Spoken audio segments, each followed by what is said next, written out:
만물을 창조하시고 인간의 역사를 주관해 가시는 살아계신 아버지 하나님, 4일간 아틀란타 교회에서 집회를 할 수 있게 허락해 주신 또 주님의 은혜에 감사드립니다.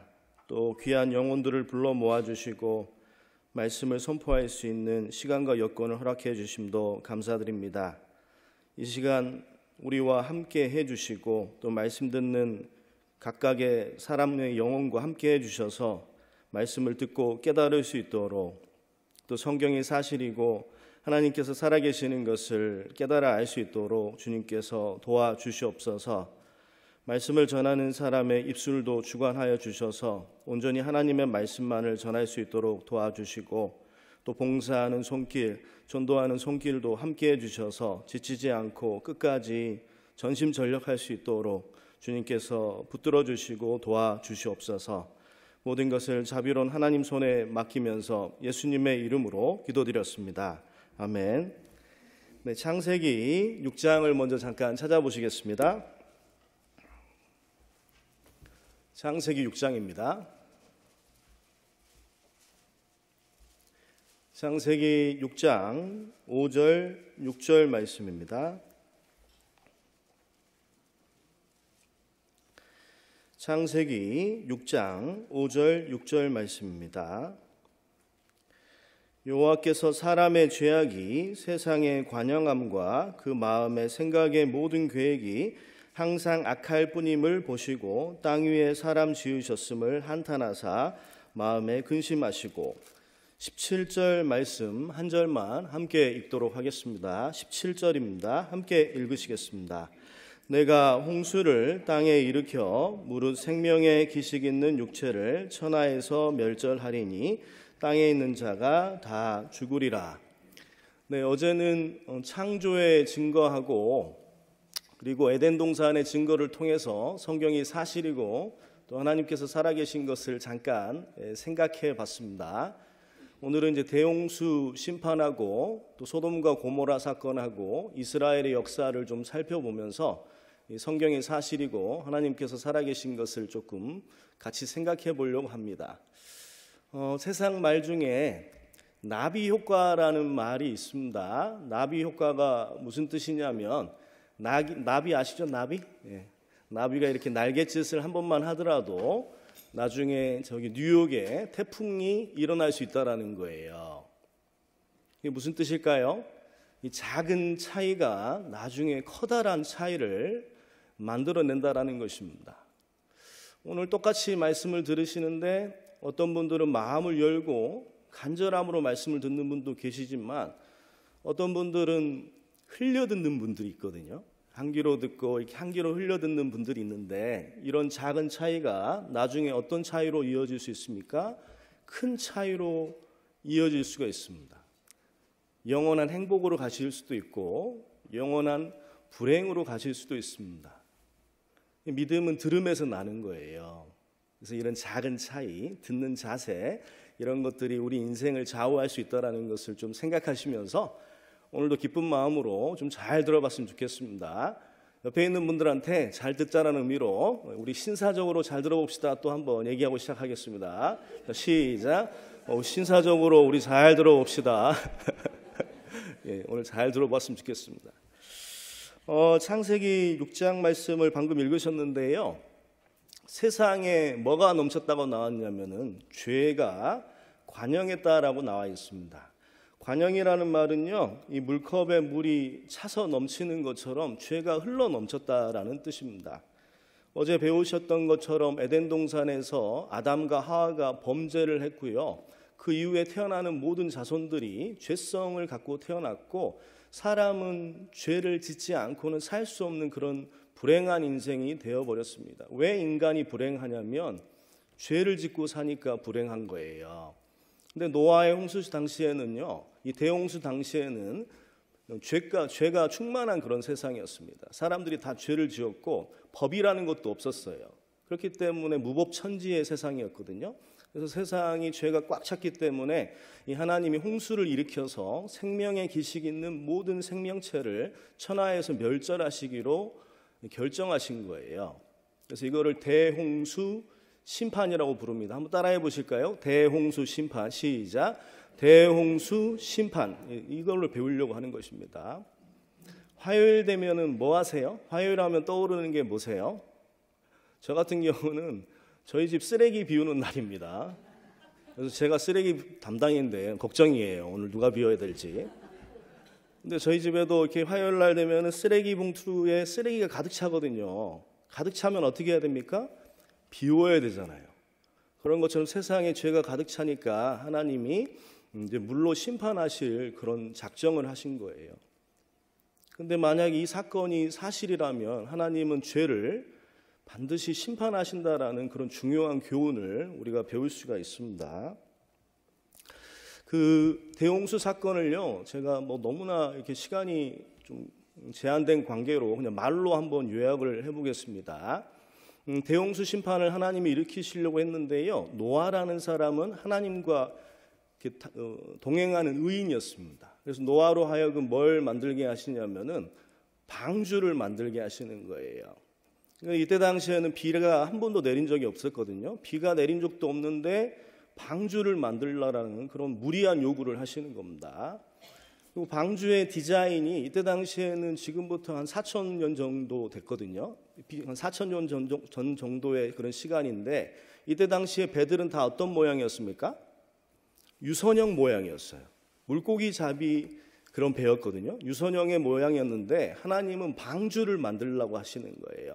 근데 디자인도 듣도 보도 못한 그런 디자인을 주신 겁니다. 길이가 138m, 너비가 23m, 높이는 14m나 되는 말도 안 되는 그런 모양의 디자인을 주신 겁니다.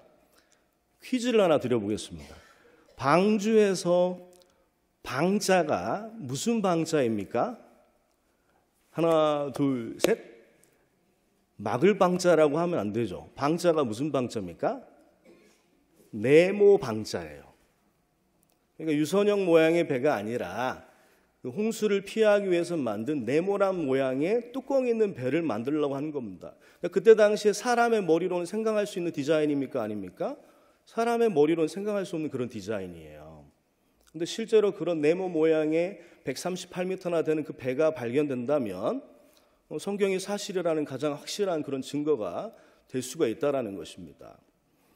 그리고 뭘로 만들었냐면요, 성경에 보시면 방주를 잣나무로 만들려고 하시는 거예요. 잣나무를 도끼질 해가지고 톱질 해가지고 그걸 대패질로 하나하나 깎으라고 하신 겁니다. 그러니까 되게 이 복잡한 과정이었거든요. 그리고 사람들이 어떻게 했습니까? 잣나무로 만들고 있는 동안에 미친 사람이라고 조롱을 했습니다. 비가 온 적이 없는데 혼자 뭘 만들고 있는 겁니까? 이 배를 만들고 있는 거예요. 방주를 만들고 있으니까 사람들이 다 놀렸습니다. 비 안 와. 당신 제정신이 아니야. 정신 차려. 이렇게 사람들은 놀렸습니다. 근데 노아는 꿋꿋하게 방주를 만들었어요. 그리고 사람들한테 심판이 있으니까 심판을 대비해라. 방주가 완성이 되면 제발 타기라도 해라. 이렇게 간절한 마음으로 또 말씀을 전했습니다. 근데 방주가 이제 거의 다 완성이 되어가고 있는데 또 하나님이 또 요구를 하셨어요. 어떤 요구를 하셨습니까? 동물들 암수 한 쌍씩을 데리고 와라. 그리고 그거에 대한 먹이를 준비하라고 또 말씀하셨어요. 동물의 종류가 몇 가지나 될까요? 동물의 종류가?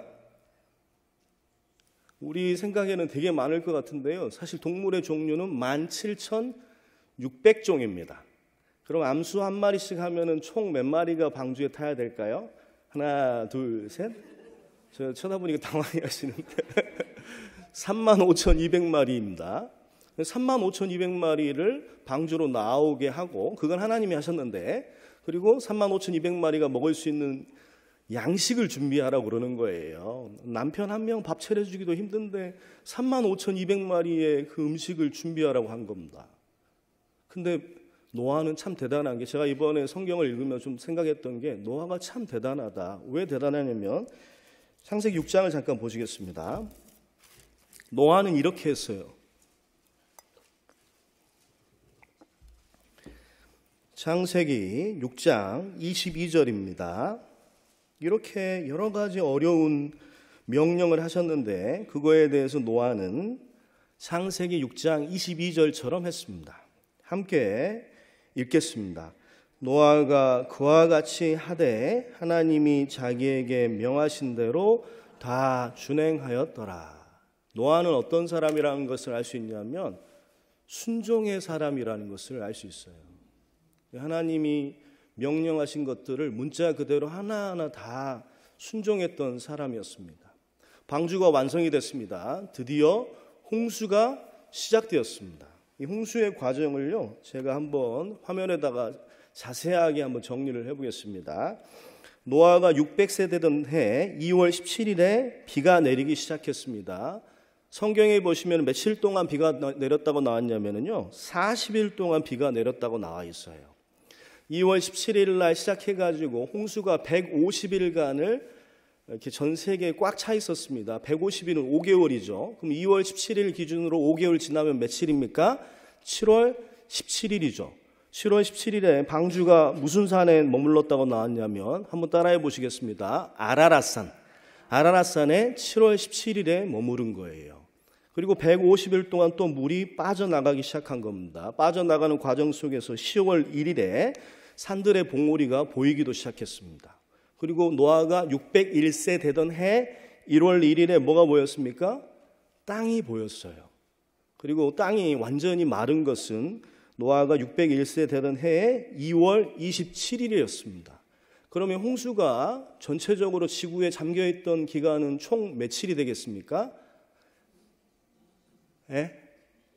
2월 17일에 시작해가지고 2월 27일에 끝났으니까 며칠이 될까요? 이때 당시에는 1년이 360일이었습니다.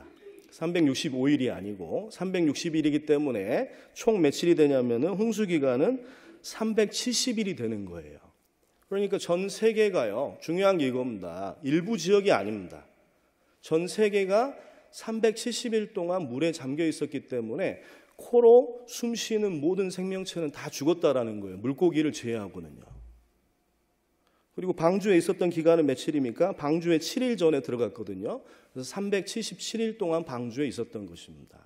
이게 성경에 자세히 나와 있어요. 신하들은 자세히 안 나오잖아요. 신하들은 대부분 죄를 지었고 물심판이 있어서 다 죽었다, 이런 정도가 신하인데 성경은 정확하게 날짜와 정황과 상황이 정확하게 다 기술이 되어 있다라는 거예요. 왜요? 사실이니까요. 그래서 여기서 우리가 얻을 수 있는 교훈은 뭐냐면요, 하나님이 죄를 심판하신다라는 거예요. 죄는 반드시 심판하신다라는 것을 배울 수 있고, 두 번째 배울 수 있는 것은 노아는 참 순종의 사람이었다. 우리도 순종하면서 살아야 되겠다는 그런 교훈도 얻을 수가 있습니다. 그리고 세 번째는 뭘 교훈받을 수 있냐면요, 노아가 방주에 타라고 정말 많이 외쳤습니다. 근데 사람들은 끝까지 이 노아의 전도를 거부하고 조롱했습니다. 그래서 방주에 결국에 탄 사람은 몇 명이었냐면 노아와 셈과 함과 야벳, 노아의 아들들 3명과 또 며느리들 총 해서 8명만 방주에 탄 거예요. 그래서 여기서 우리가 얻을 수 있는 것은 어리석었다라는 것입니다. 이게 노아의 홍수, 대홍수 사건의 대홍수 심판의 전말, 처음과 끝입니다. 이게 6장, 7장, 8장에 자세히 나와 있어요. 근데 우리가 관심 있는 것은 무엇입니까? 이게 사실이라는 것이죠. 사실인 증거가 있냐라는 것입니다. 그 증거들을 지금 보여드리려고 하는 것입니다. 만약에 이게 사실이라면요, 우리는 심각하게 생각해야 되거든요. 왜요? 우리 시대도 죄가 있기 때문에, 나도 죄가 있기 때문에 심판받을 수 있다는 것입니다. 이게 사실이면 정말 심각한 문제가 된다는 것입니다. 자, 한번 확인을 해보도록 하겠습니다. 노아의 방주 사건이, 대홍수 심판 사건이 사실인가 확인을 해보겠는데요. 제일 많이 하는 질문 중에 하나가 뭐냐면요, 35,200마리가 방주에 다 탈 수 있었느냐, 뭐 이런 질문을 하세요. 방주가 아까 얼마나 크냐면요, 이 정도 됩니다. 길이가 138m고요. 그 다음에 23m, 14m의 높이가. 근데 이 실제 이 모양을 노아의 방주, 이 모양으로 노아의 방주를 만들어 놓은 곳이 있습니다. 거기가 어디입니까? 켄터키주에 가시면은 그 노아의 방주 테마파크가 있어요. 저도 여기 꼭 한번 가보고 싶은데 아직도 못 가봤네요. 누가 저 좀 데리고 가주세요. 근데 여기 가보시면은 이 방주의 실제 크기가 나와 있어요. 근데 수용 면적이 얼마로 나와 있습니까? 150만 큐빅피트로 나와 있습니다. 감이 안 오시죠? 이게 얼마나 큰지. 자, 방주를요 머릿속에서 이렇게 한번 세어볼게요. 세로로 한번 쭉 세어보겠습니다. 그럼 민면적이 얼마나 되냐면은요, 민면적이 100평 정도 돼요. 100평. 100평 하면 감이 안 오실 것 같은데요, 한국의 교실 있죠. 학교 교실이 25평이에요.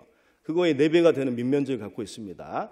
그렇게 해가지고 100평이고 민면적이 100평인 상태에서 몇 미터로 올라가는 겁니까? 위로 138m가 올라가는 거예요. 감이 안 오시죠? 아파트로 따지면은 45층 정도의 그런 크기입니다. 어마어마하게 큰 그런 방주예요. 이 열차로 따지면은요 522칸입니다. 더 감이 안 오시면 농구장으로 따지면은요 농구장이 20배 정도 되는 거예요. 그래서 실제로 아까 제가 동물의 종류가 몇 종이냐고 말씀드렸냐면은 17,600종이고 암수환상식이니까 35,200마리거든요. 실제 방주는요 125,280마리를 수용할 수가 있어요. 그러니까 다 이렇게 실제로 동물들이 암수환상식 타도 얼마밖에 안 차냐면 3분의 1밖에 안 찹니다. 그러니까 충분히 암수환상식을 수용할 수 있었다라는 것입니다. 그리고 전 지구가 물에 잠겼다라는 과학적인 증거가 있느냐, 이런 질문을 또 많이 하시거든요. 자, 창세기 6장 17절 말씀은 같이 한번 읽어보시겠습니다. 내가 홍수를 땅에 일으켜 무릇 생명의 기식 있는 육체를 천하에서 멸절하리니 땅에 있는 자가 다 죽으리라.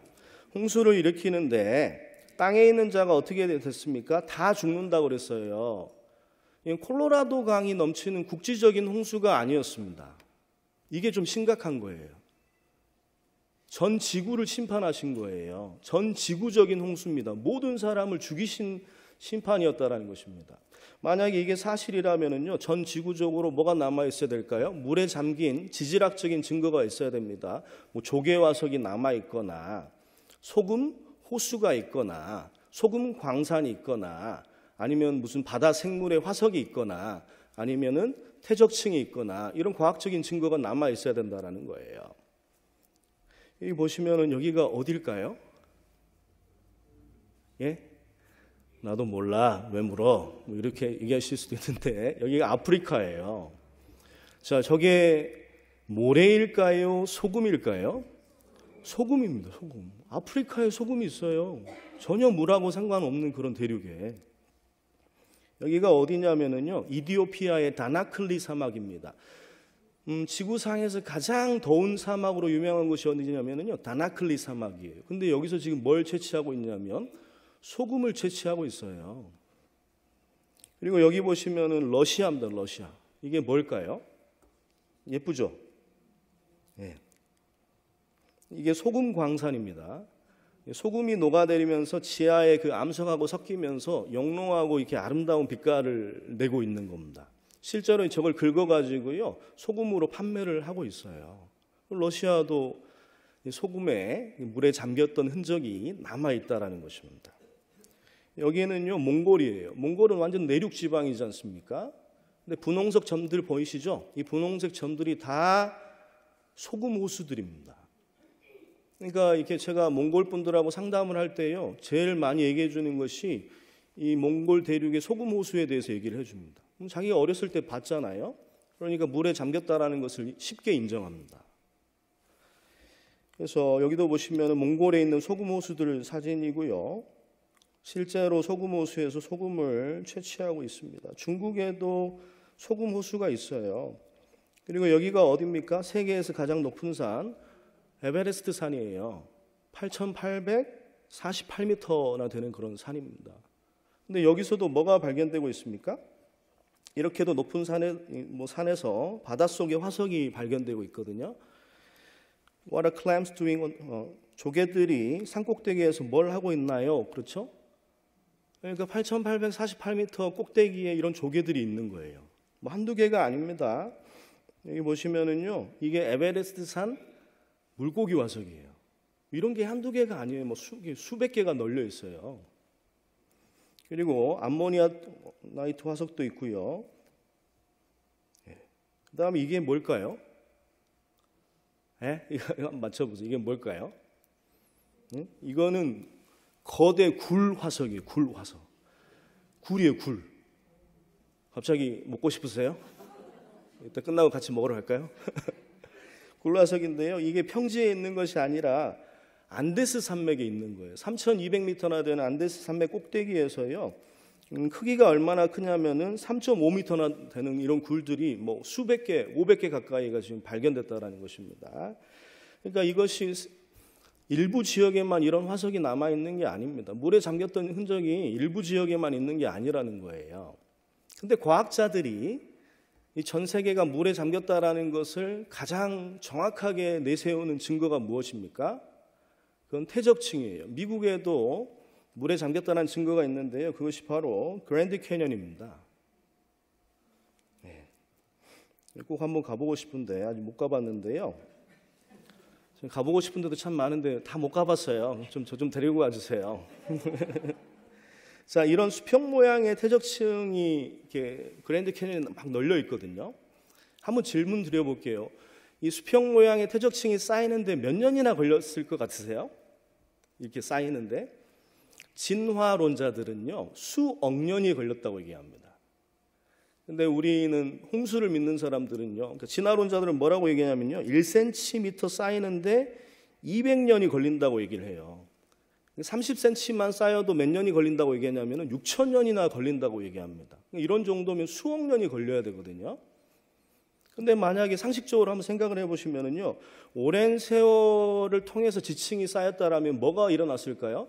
쌓이고 수억 년이 지나는 사이에 뭐가 생길까요? 침식이라는 게 있겠죠. 깎여버리는 거 이렇게. 그러면 그거 깎이고 쌓이고 깎이고 쌓이고, 이게 상식적이잖아요. 오랜 세월을 거쳤다면은요. 근데 실제 그러니까 만약에 오랜 세월을 통해서 지층이 쌓였다면 이런 모양이 돼야 된다는 거예요. 근데 실제 관찰되는 모양은 어떤 모양입니까? 이런 모양이 관찰이 되는 거예요. 이거는 오래 걸린 겁니까? 홍수에 의해서, 큰 홍수에 의해서 한꺼번에 쌓인 겁니까? 다양한 크기의 흙들이 물과 함께 한꺼번에 쌓일 때 실제 이런 나란한 모양의 지층이 나온다는 것입니다. 나란한 모양의 지층은 대홍수를 증거하는 가장 확실한 증거가 되는 거예요. 이거를 증명하는 사건이 있었습니다. 그것이 세인트 헬렌스 산 그 화산이 폭발했던 그 증거입니다. 1980년도 5월 18일에 무슨 일이 있었습니까? 이렇게 물어봤더니 어떤 분이 5.18 민주항쟁이요. 그래서 제가 당황했던 적이 있어요. 5.18 민주항쟁도 맞는데 지금 뭐가 있었다고요? 세인트 헬렌산에서 화산이 폭발했어요. 그런데 이게 실제 폭발했습니다. 원래 정상이 3,200m였는데요. 위에가 폭발해가지고 2,000m로 낮아져 버렸어요. 근데 화산이 폭발하면서 뭐가 쓸려 내려왔을까요? 다양한 크기의 흙들이 물과 함께 쓸려져 내려온 겁니다. 그러면서 순식간에 태적층을 만들어냈거든요. 이게 실제로 순식간에 만들어낸 태적층입니다. 여기 태적층 보이시죠? 여기 보시면 태적층이 실제 가보세요. 있습니다. 실제 감이 있습니다. 근데 이만큼의 지층 만드는데 진화론자들의 주장으로 한다면 몇 년이 걸려야 됩니까? 아까 1cm에 200년이라고 그랬으니까요. 이 정도 쌓이려면 수백만 년이 걸려야 돼요. 근데 실제로는 이게 지층 쌓이는데 얼마나 걸렸을까요? 자, 여기 보시면은요. 이 파란색 부분의 지층이 쌓이는데 3일이 걸렸습니다. 3일 만에 이렇게 된 거예요. 그리고 빨간색 윗부분 있죠? 여기 쌓이는 데가 이틀 반이 걸렸어요. 실제 태적층은 몇 시간 만에 만들어졌냐면 5시간 만에 만들어졌습니다. 몇 시간 만에 만들어졌다고요? 5시간 만에 만들어졌어요. 그러니까 나란한 모양의 태적층은요, 진화론적인 입장은 침식이 일어나야 되는 그런 침식이 없어요. 그래서 나란한 모양의 태적층을 보면은 대홍수가 있었다라는 것에 가장 강력한 증거가 된다는 것입니다. 이게 과학자들이 요즘에 하는 얘기입니다. 이런데 태적층이요.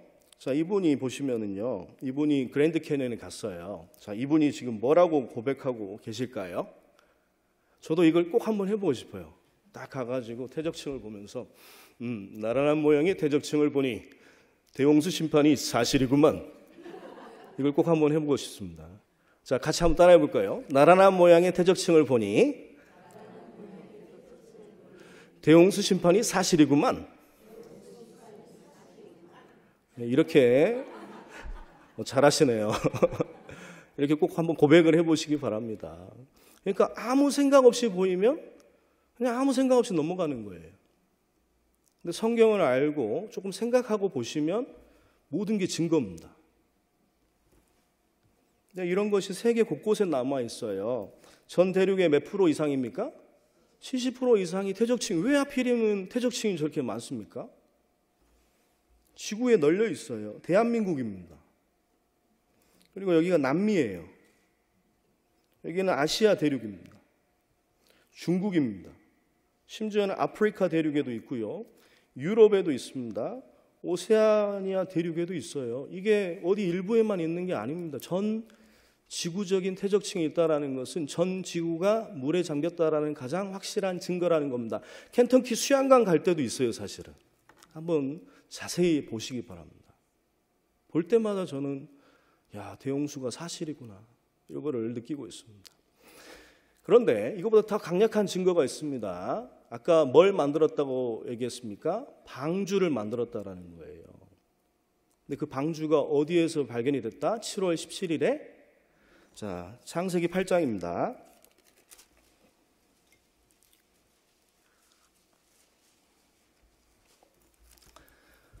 창세기 8장 3절입니다. 창세기 8장 3절과 4절 말씀입니다. 창세기는 지금부터 3,500년 전의 성경입니다. 3,500년 전의 성경 속에 3절과 4절 보시면 물이 땅에서 물러가고 점점 물러가서 150일 후에 감하고 4절 말씀 한 절만 함께 읽겠습니다. 7월 곧 그달 17일에 방주가 아라랏산에 머물렀다. 방주에서 방자는 네모난 모양의 배입니다. 네모 모양의 뚜껑 있는 배가 138m나 되는 그 배가 어디에 머물렀다? 아라랏산에 머물렀다라는 거예요. 그래서 실제로 성경학자들이 아라랏산을 탐험을 많이 했습니다. 아라랏산이 실제로 있어요. 이것도 놀랍지 않습니까? 지명 자체가 3,500년 전에 성경에 있는데 실제 지금 우리 시대에 있다는 것만도 사실 놀라운 일이거든요. 이 아라랏산은요, 터키하고 이란하고 아르메니아의 국경 지역에 있습니다. 자, 여기가 무슨 산입니까? 예? 여기가 무슨 산입니까?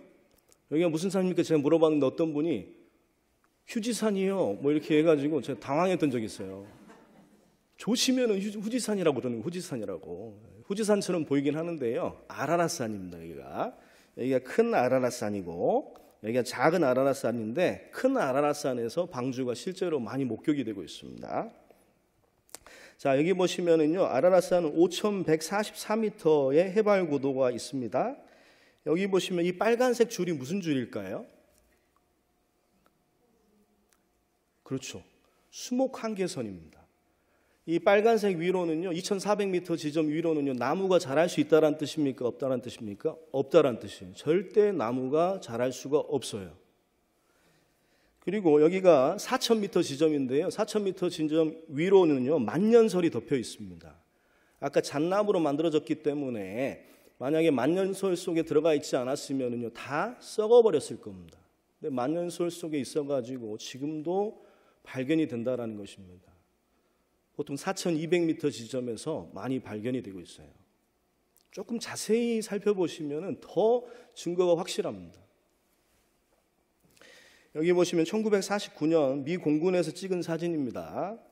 그리고 1955년 나바라가 방주 조각을요, 아예 잘라왔어요. 이게 실제 잘라온 겁니다. 이 나무는 무엇일까요? 하나, 둘, 셋. 잣나무였습니다. 잣나무라니까요. 그 수많은 나무 중에서. 근데 아까 2,400m 위로는요, 수목 한계선 위로는 나무가 없어요. 나무가 한 그루도 없는데 잣나무로 만든 배가 거기 있다니까요. 왜 그걸 왜 안 믿을 이유가 뭐가 있습니까? 그리고 잣나무는요 460km, 아라랏산에서 460km 내에는 잣나무가 한 그루도 없습니다. 근데 잣나무로 만든 배가 거기 있다니까요. 그래서 대놓고 74년에는 노아의 방주가 아라랏산 어둠 속에 있다고 발표를 했고요. 1984년 한국일보에서도 노아의 방주 터키 아라랏산에서 찾았다라고 성경과 일치한다라고 이렇게 발표하고 있습니다. 제일 좀 정교한 사진이 1989년도의 사진이거든요. 여기 보시면 여기가 아오라 협곡이라는 데가 있어요. 여기 보시면 여기. 그리고 데이비스 캐년이라는 곳이 있거든요. 데이비스 캐년이 이 D 부분에서 많이 발견이 된다, 실제로. 그래서 이게 실제 사진인데요. 이렇게 멀리서 보면은요, 이렇게 뭐처럼 보면 이렇게 보여요, 이렇게. 멀리서 보면은. 근데 뭐 이게 별명이 뭐냐면은 새 눈이에요. 멀리서 보면 새 눈처럼 보여가지고 이 별명이 새 눈이에요. 근데 자세히 들여다보면은 이렇게 생겼어요. 방주 모양이 보여요. 네. 실제 사진입니다, 이게. 실제 사진. 그래서 또 2000년도 미국 아이코노스 항공사에서는 인공위성으로 사진을 찍기도 했고요. 그리고 2010년에는 중국과 터키 탐사팀들이 노아의 방주가 어디에서 발견됐다? 터키에서 발견됐다라고 또 공식적으로 발표하기도 했습니다. 그리고 이 목격자들이 한두 명이 아니에요. 수백만 명이 수백만 명이 아니고 수백 명이 넘습니다. 수백 명이. 그래서 이 정도 증거를 보고도 안 믿으시는 것은 고집인 것 같아요. 조금 마음을 부드럽게 하고 상식적으로 생각해 보면 이거는 물에 잠겼다는 증거가 넘치거든요. 소금 광산, 소금 호수, 그다음에 여러 가지 물고기 화석들, 그다음에 전 지구적인 퇴적층들이 존재하고 뭐가 존재하는 겁니까? 가장 중요한 게 아라랏산에서 방주가 나왔잖아요. 잣나무로 만든. 그럼 이거는 안 믿을 이유가 전혀 없다라는 것입니다. 그래서 죄가 있는 곳에 반드시 심판이 있다라는 거예요. 근데 이것이 우리하고 무슨 관련이 있냐면요. 베드로후서 3장을 좀 찾아보시겠습니다.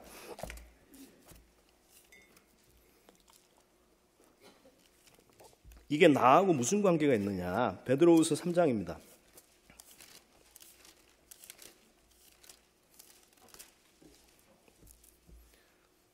없으시면은 화면을 보셔도 되겠습니다. 성경을 찾기가 좀 힘드시면은 베드로후서 3장 6절 7절 말씀은 내 얘기다 라고 생각하시면서 좀 천천히 한번 읽어보시도록 하겠습니다. 함께 읽겠습니다. 이로 말미암아 그때 세상은 물의 넘침으로 멸망하였으되 이제 하늘과 땅은 그 동일한 말씀으로 불사르기 위하여 간수하신 바 되어 경건치 아니한 사람들의 심판과 멸망의 날까지 보존하여 두신 것이니라. 그때에는 대홍수 심판 사건을 말하는 겁니다. 대홍수 심판 사건 때 하나님이 물로 전 세계를 덮은 것처럼, 그래서 모든 사람들을 심판하신 것처럼 이제입니다. 이제 우리 시대를 말하는 거예요. 우리 시대도 동일한 말씀으로 뭐 하기 위해서입니까? 불사르기 위해서 간수한 바 되었다. 과거에는 죄 때문에 물심판이 있었는데 이제 우리 시대에는 죄 때문에 불심판이 있을 거라는 거예요. 이게 내 얘기가 될 수 있다는 것입니다. 내 얘기라는 것입니다. 성경이 믿어진 사람들은요. 그런데 불심판의 그 그림자를 하나님께서 보여주시기 위해서 주신 사건이 소돔과 고모라 사건이 있습니다. 이 창세기 18장 20절에 보시면은요, 여호와께서 또 가라사대 소돔과 고모라에 대한 부르짖음이 크고 그 죄악이 중하다 그랬습니다.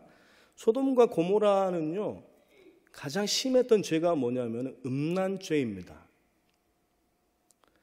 인간이 가는 곳곳마다 만들어내는 게 뭐냐면 첫 번째 종교를 만들어냅니다. 인간은 종교심이 있기 때문에 어제 배우셨죠? 전 세계 종교의 숫자가 몇 개다? 하나, 둘, 셋. 네. 잘 듣고 계시는군요. 100만 개나 된다고 그랬잖아요. 100만 개. 그러니까 사람들이 가는 곳곳마다 종교를 만들어내는 거예요. 근데 창녀의 역사라는 책이 있는데요. 그 책에 읽어보면은 사람들이 가는 곳곳마다 종교를 만들어내는데 아이러니하게도 또 뭐가 있다? 창녀 제도가 있어요. 그러니까 인간의 타락의 정도를 보려면 간음죄를 보면 압니다. 소돔과 고모라는 극히 간음을 했던 그런 도시였습니다. 동성애가 있었어요. 이 소돔이에서 유래된 단어가 무엇입니까? 사더미. 이 사더미란 단어가 동성애란 뜻입니다. 사더마이트 하면은 동성애자란 뜻입니다. 동성애가 있었어요. 그리고 소돔과 고모라의 흔적에 보면은요, 수간이 있었습니다. 짐승하고 잠자리를 한 거예요. 그리고 롯이 두 딸이 있었는데 이 두 딸이 종족을 번식시키기 위해서 어떻게 했습니까? 롯에게 술을 먹이고 동침을 했어요. 아버지랑 동침했어요. 자기 종족을 퍼뜨리려고. 그래서 태어난 민족이 어느 민족입니까? 모압과 암몬이에요. 근데 하나님의 축복이 절대 들어가지 못했거든요. 그런데 갑자기 롯의 두 딸이 그것을 생각해냈을까요? 그렇지 않습니다. 그때 무슨 문화가 있었냐면 근친상간의 문화가 있었다라는 거, 이미. 소돔은 정말 타락한 도시입니다. 근데 소돔만 그렇습니까? 우리 시대는 어떻습니까? 창녀가 넘쳐납니다. 동성애가 넘쳐납니다. 수간도 많습니다. 정말 입에 담을 수 없는 그런 음란한 일들이 지금 이 순간에도 일어나고 있습니다. 하나님이 가장 역겨워하시는 죄가 음란한 죄입니다. 이 소돔은 음란죄가 가득했어요. 그래서 하나님이 이렇게 하셨어요. 불심판을 내리셨습니다.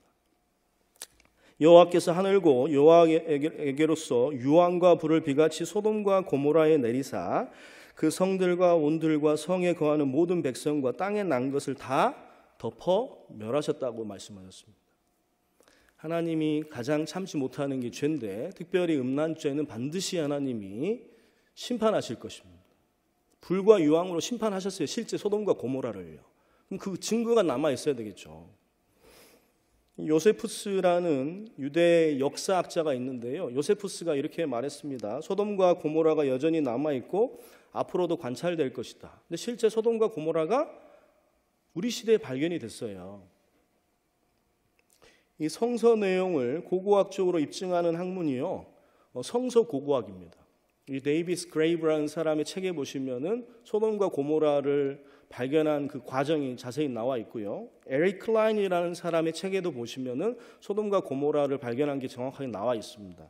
그래서 소돔과 고모라 성을 찾았다라는 것이 사실이에요. 사실이라니까요. 성경의 모든 사건들은 역사적인 사실입니다. 성경의 모든 과학적인 내용들은 과학적인 사실입니다. 우리가 공부를 안 해서 그렇지요. 공부하면 할수록 느끼는 게 뭐냐면 야, 이렇게 조작하려고 해도 조작할 수가 없다는 게 너무나 정확하니까요. 그냥 사실 그 자체예요. 그래서 성서 속 소돔과 고모라가 어디에 있었다? 사해 쪽에 있어요. 실제로 사해 쪽에 어디에 있냐면은요, 여기 사해의 남동쪽에서 소돔과 고모라가 발견이 되었습니다. 근데 여기 보시면은요, 최근에도 소돔과 고모라가 발견되었다는 발표들이 많은데요. 여기 무슨 자국이 남아 있습니까? 유황 자국이 남아 있어요. 불과 유황으로 도시를 태워버렸거든요. 지금도 유황 자국이 남아 있습니다. 죄가 있는 곳에 심판이 있습니다. 이게 유황입니다. 실제로 한번 영상을 하나 보시겠습니다. In the Bible and the story of Sodom and Gomorrah, in terms of natural resources and geology and terrain, is still here.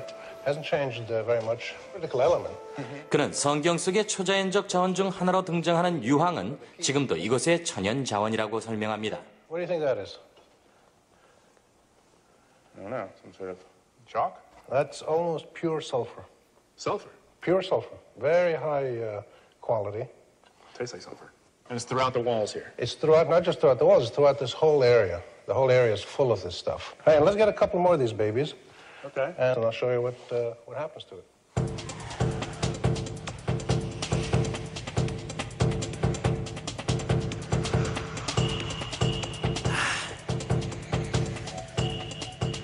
이거 맞죠?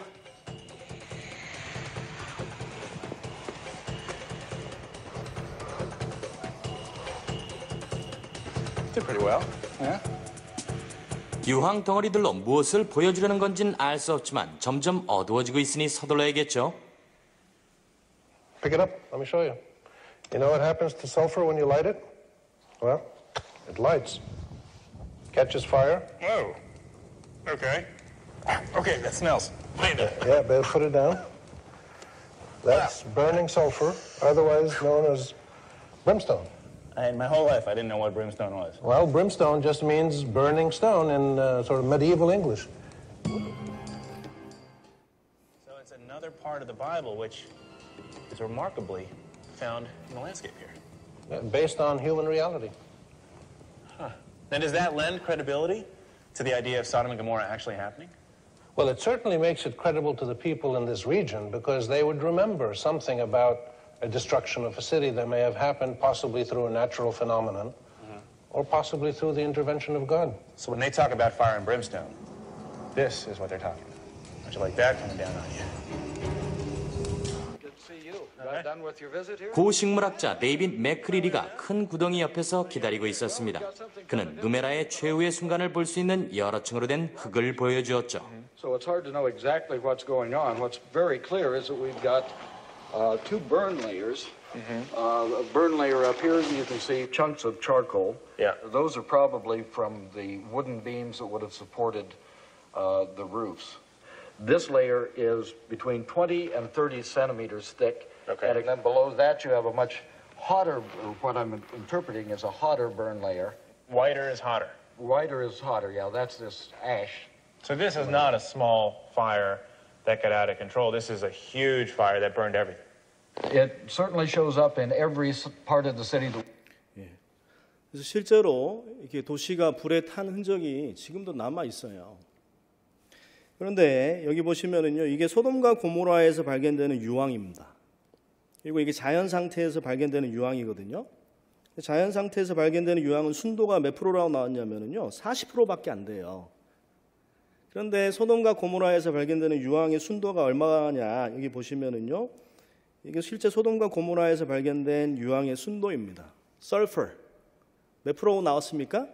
98%라고 나왔어요. 이것은 자연계에서 존재할 수 없는 그런 유황이라는 거예요. 하나님이 실제로 하늘에서 이런 불과 유황을 내리셔가지고 도시 전체를 태워버리신 겁니다. 그래서 배운 거를 좀 정리해 보면은요. 자, 에덴 동산은 사실이었습니다.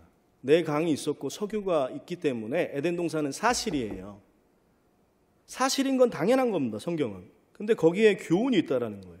어떤 교훈이 있습니까? 죄가 있는 곳에는요, 반드시 심판이 있다라는 거예요. 사람들이 심판을 받아서 여러 가지 고통이 생겨났고 쫓겨났고 에덴 동산은 지하에 파묻혔습니다. 대홍수 사건도 사실이었습니다. 교훈이 무엇입니까? 죄가 있는 곳에 물심판이 있다라는 거예요. 소돔과 고모라 사건도 사실입니다. 교훈이 무엇입니까? 죄가 있는 곳에 불심판이 있다라는 거예요. 우리 시대는 어떻습니까? 내일 죄에 대해서 자세히 배우실 건데요. 우리 시대만큼 죄가 넘쳐나는 세상이 없습니다. 이걸 심각하게 생각하셔야 됩니다. 죄가 있는 것은 반드시 심판하신다라는 것이 하나님의 원칙이라는 것입니다. 그런데 죄가 있는 곳에 심판이 있다라는 것을 더 확실히 보여주는 민족이 있는데 그 민족이 바로 이스라엘 민족입니다. 한번 따라해 보실까요? 이스라엘. 이스라엘은 세상 중앙에 거하는 민족입니다. 지중해 옆에 조금 강원도만한 조그만한 땅덩이의 나라가 이스라엘입니다. 그런데 이스라엘이 왜 중요하냐면, 자, 이사야서를 잠깐 보시겠습니다. 이사야서 43장 10절입니다.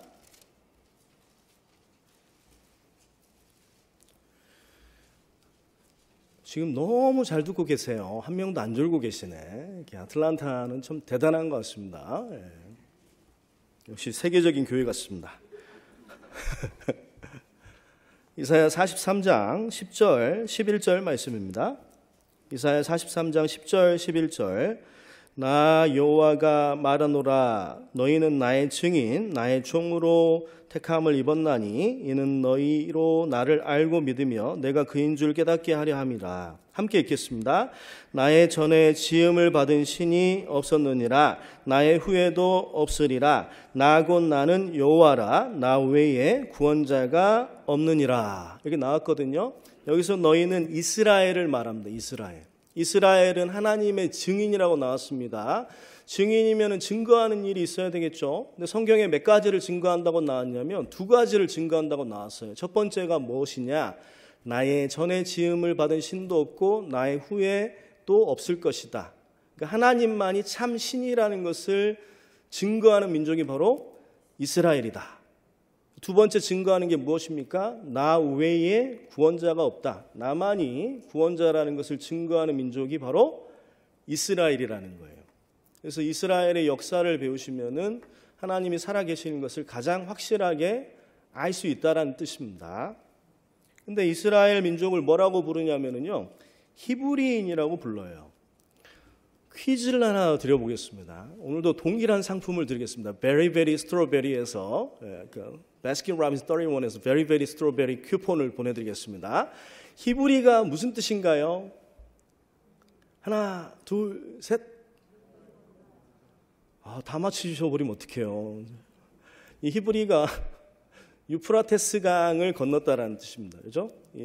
아브라함이 갈대아 우르에서 가나안 땅으로 올 때 유프라테스 강을 건너왔거든요. 거기서 유래해서 히브리 민족이라는 그런 의미로 이렇게 사용되게 되었고요. 유대인이라는 건 왜 유대인이라고 부릅니까? 이 야곱의 몇 번째 아들이냐면 네 번째 아들이 유다가 있었어요. 근데 유다에서 역대 왕들이 많이 나왔습니다. 그래서 그것을 기념해서 보통 이스라엘 사람들은 히브리인이라고도 부르고 유대인이라고도 부르는 거예요. 그러니까 제가 히브리인, 유대인 이렇게 섞여 쓰더라도 당황하지 마시고 다 뭘 말하는 것이다? 이스라엘을 말하는 것이다. 이렇게 이해하시면 되겠습니다. 자, 이스라엘의 역사를 배우시기 전에 역사를 시작하는 순간 이렇게 되실까봐 5분을 쉬고 시작하도록 하겠습니다. 2부를 시작하겠습니다. 창세기 12장을 찾으시겠습니다. 칼같이 또 시간도 맞춰주시고 역시 아틀란타는 정말 세계적인 교회 같습니다. 졸지도 않으시고 시간 약속도 잘 지키시고 너무 훌륭해요. 창세기 12장 1절 2절 말씀입니다.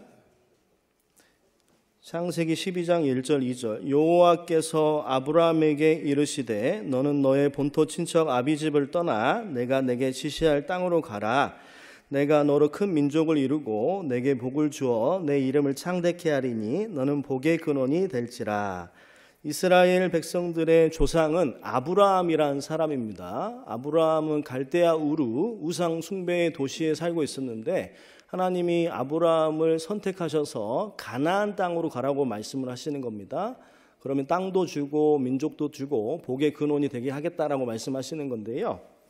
자, 이스라엘 역사를 자세히 배우면 좋은데 간단하게 좀 핵심적인 부분만 배우도록 하겠습니다. 아브라함을 이스라엘의 조상으로 선택하셨습니다. 화면을 보시면 됩니다. 그리고 아브라함의 아들이 이삭이었습니다. 또 이삭의 아들이 야곱이었습니다. 야곱에게는 몇 명의 아들이 있었냐면 12명의 아들이 있었고 그 11번째 아들이 바로 요셉이라는 사람이었습니다. 이 그림에는 좀 건방지게 나왔는데요. 사진 이거밖에 없어가지고 이런 사람 아닙니다. 원래 겸손하고 하나님을 섬기는 사람인데요. 이 요셉이 하나님의 인도를 받아서 이집트, 애굽의 총리 대신이 되게 됩니다. 그래서 애굽에 실제로 7년간의 풍년이 있었고 7년간의 흉년이 있었는데 7년간의 풍년 동안에 애굽의 그 요셉의 곡물 창고를 만듭니다. 그래서 많은 사람들을 구원하게 되는데요. 실제로 이 요셉의 곡물 창고가 있어요. 요셉은 실존 인물입니다. 그래서 이게 실제 요셉의 곡물 창고가 지금도 이렇게 남아 있어요. 그리고 그 출애굽기 1장을 읽어보시면은요, 출애굽기 1장에 보시면은 요셉이 죽게 됩니다. 그리고 요셉을 모르는 왕이 나와가지고 이스라엘 백성들을 종으로 삼아버렸다라는 말씀이 출애굽기 1장에 나와 있거든요. 이거를 뒷받침하는 그 비석이 있는데요. 함께 세 번째 줄을 읽어보시겠습니다. 하나, 둘, 셋. 그냥 한 얘기고요. 찰스 윌보라는 사람이 실제로 이 비석을 발견했고요. 이 비석에 보시면은 출애굽기 1장 내용이 그대로 적어져 있습니다. 성경은 사실이라는 거예요. 요셉이라는 사람이 있었는데 죽게 되었고 요셉을 모르는 왕이 나와서 이스라엘 백성들을 종으로 삼아버렸다. 이런 내용들이 나와 있습니다. 종이 되어서 무슨 일을 했습니까? 여기 출애굽기 1장 11절에 보시면은 바로를 위하여 국고성 비돔과 람셋을 건축하겠다. 건축하는 노예로 부렸다라는 것입니다. 건축하는 노예로 부렸습니다. 실제로 이스라엘 백성들이 노예로서 건축 일을 하던 그런 벽화들이 아직도 많이 남아 있어요. 시커멓지만 이스라엘 사람들입니다. 400년 동안 종살이를 한 거예요. 그래서 이런 종살이를 400년 동안 하게 됩니다. 그래서 그 400년 동안 종살이하면서 많이 힘들었죠. 그래서 하나님한테 구원해달라고 외쳤고, 그래서 하나님이 선지자 누구를 보내주게 되냐면 모세를 보내주게 됩니다. 그래서 모세를 통해서 10가지의 재앙을 이집트에 내리게 되고 이스라엘 백성들을 데리고 이집트를 탈출하는 사건이 기록된 성경이 바로 출애굽기 엑소더스가 되는 것입니다. 출애굽의 연도는 외워두시는 게 좋아요. 되게 역사적인 사실이기 때문에 BC 1446년입니다. 이 정도는 그리스도인이라면 상식적으로 알고 계시는 게 참 좋습니다. 그래서 BC 1446년에 출애굽이 있었습니다. 이때 장정만 60만 명, 실제 이스라엘 백성들이 200만 명의 사람들을 데리고 출애굽을 하게 되는 겁니다. 여기서부터가 중요합니다. 천천히 말할게요. 지금부터는 200만 명의 사람들과 하나님이 약속을 하게 됩니다. 그 약속이 궁금하시죠? 어떤 약속인지. 자, 한번 찾아보시겠습니다. 신명기 28장입니다.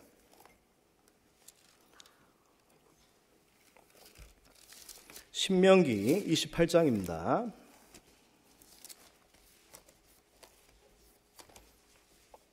하나님이 200만 명의 그 민족들과 이런 약속을 하게 되는데요. 신명기 28장 2절로 6절 말씀입니다.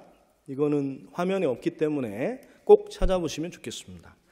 신명기 28장 2절에서 6절 말씀입니다. 모세를 통해서 하나님께서 세 번째 교훈을 주고 계시는데요. 200몇 명의 백성들하고 이런 약속을 하십니다. 신명기 28장 2절. 내가 내 하나님 여호와의 말씀을 순종하면 이 모든 복이 내게 임하며 내게 미치리니 성읍에서도 복을 받고 들에서도 복을 받고 내 몸의 소생과 내 토지의 소산과 내 짐승의 새끼와 우양의 새끼가 복을 받을 것이며 내 광주리와 떡반죽 그릇이 복을 받을 것이요. 6절 말씀 한 절만 함께 읽겠습니다. 내가 들어와도 복을 받고 나가도 복을 받을 것이니라. 이 말씀을 요약하면 어떤 말씀입니까? 하나님 말씀에 순종하면 복을 주겠다라는 그런 약속이죠. 가정에서도 복을 받고 직장에서도 복을 받고 자식들도 복을 받고 그리고 재물들도 복을 받고 들어와도 복을 받고 나가도 복을 받고 복복복복복. 이게 이제 하나님께 순종하면 이렇게 된다는 거예요. 근데 반대 말씀이 15절에도 나와 있습니다. 반대 말씀입니다. 15절 보시겠습니다. 정반대 말씀이죠. 15절입니다. 내가 만일 내 하나님 여호와의 말씀을 순종하지 아니하여 내가 오늘날 내게 명하는 그 모든 명령과 규례를 지켜 행하지 아니하면 이 모든 저주가 내게 임하고 내게 미칠 것이니 내가 성읍에서도 저주를 받으며 들에서도 저주를 받을 것이요 또 내 광주리와 떡반죽 그릇이 저주를 받을 것이요 내 몸의 소생과 내 토지의 소산과 내 우양의 새끼가 저주를 받을 것이며 함께 읽겠습니다.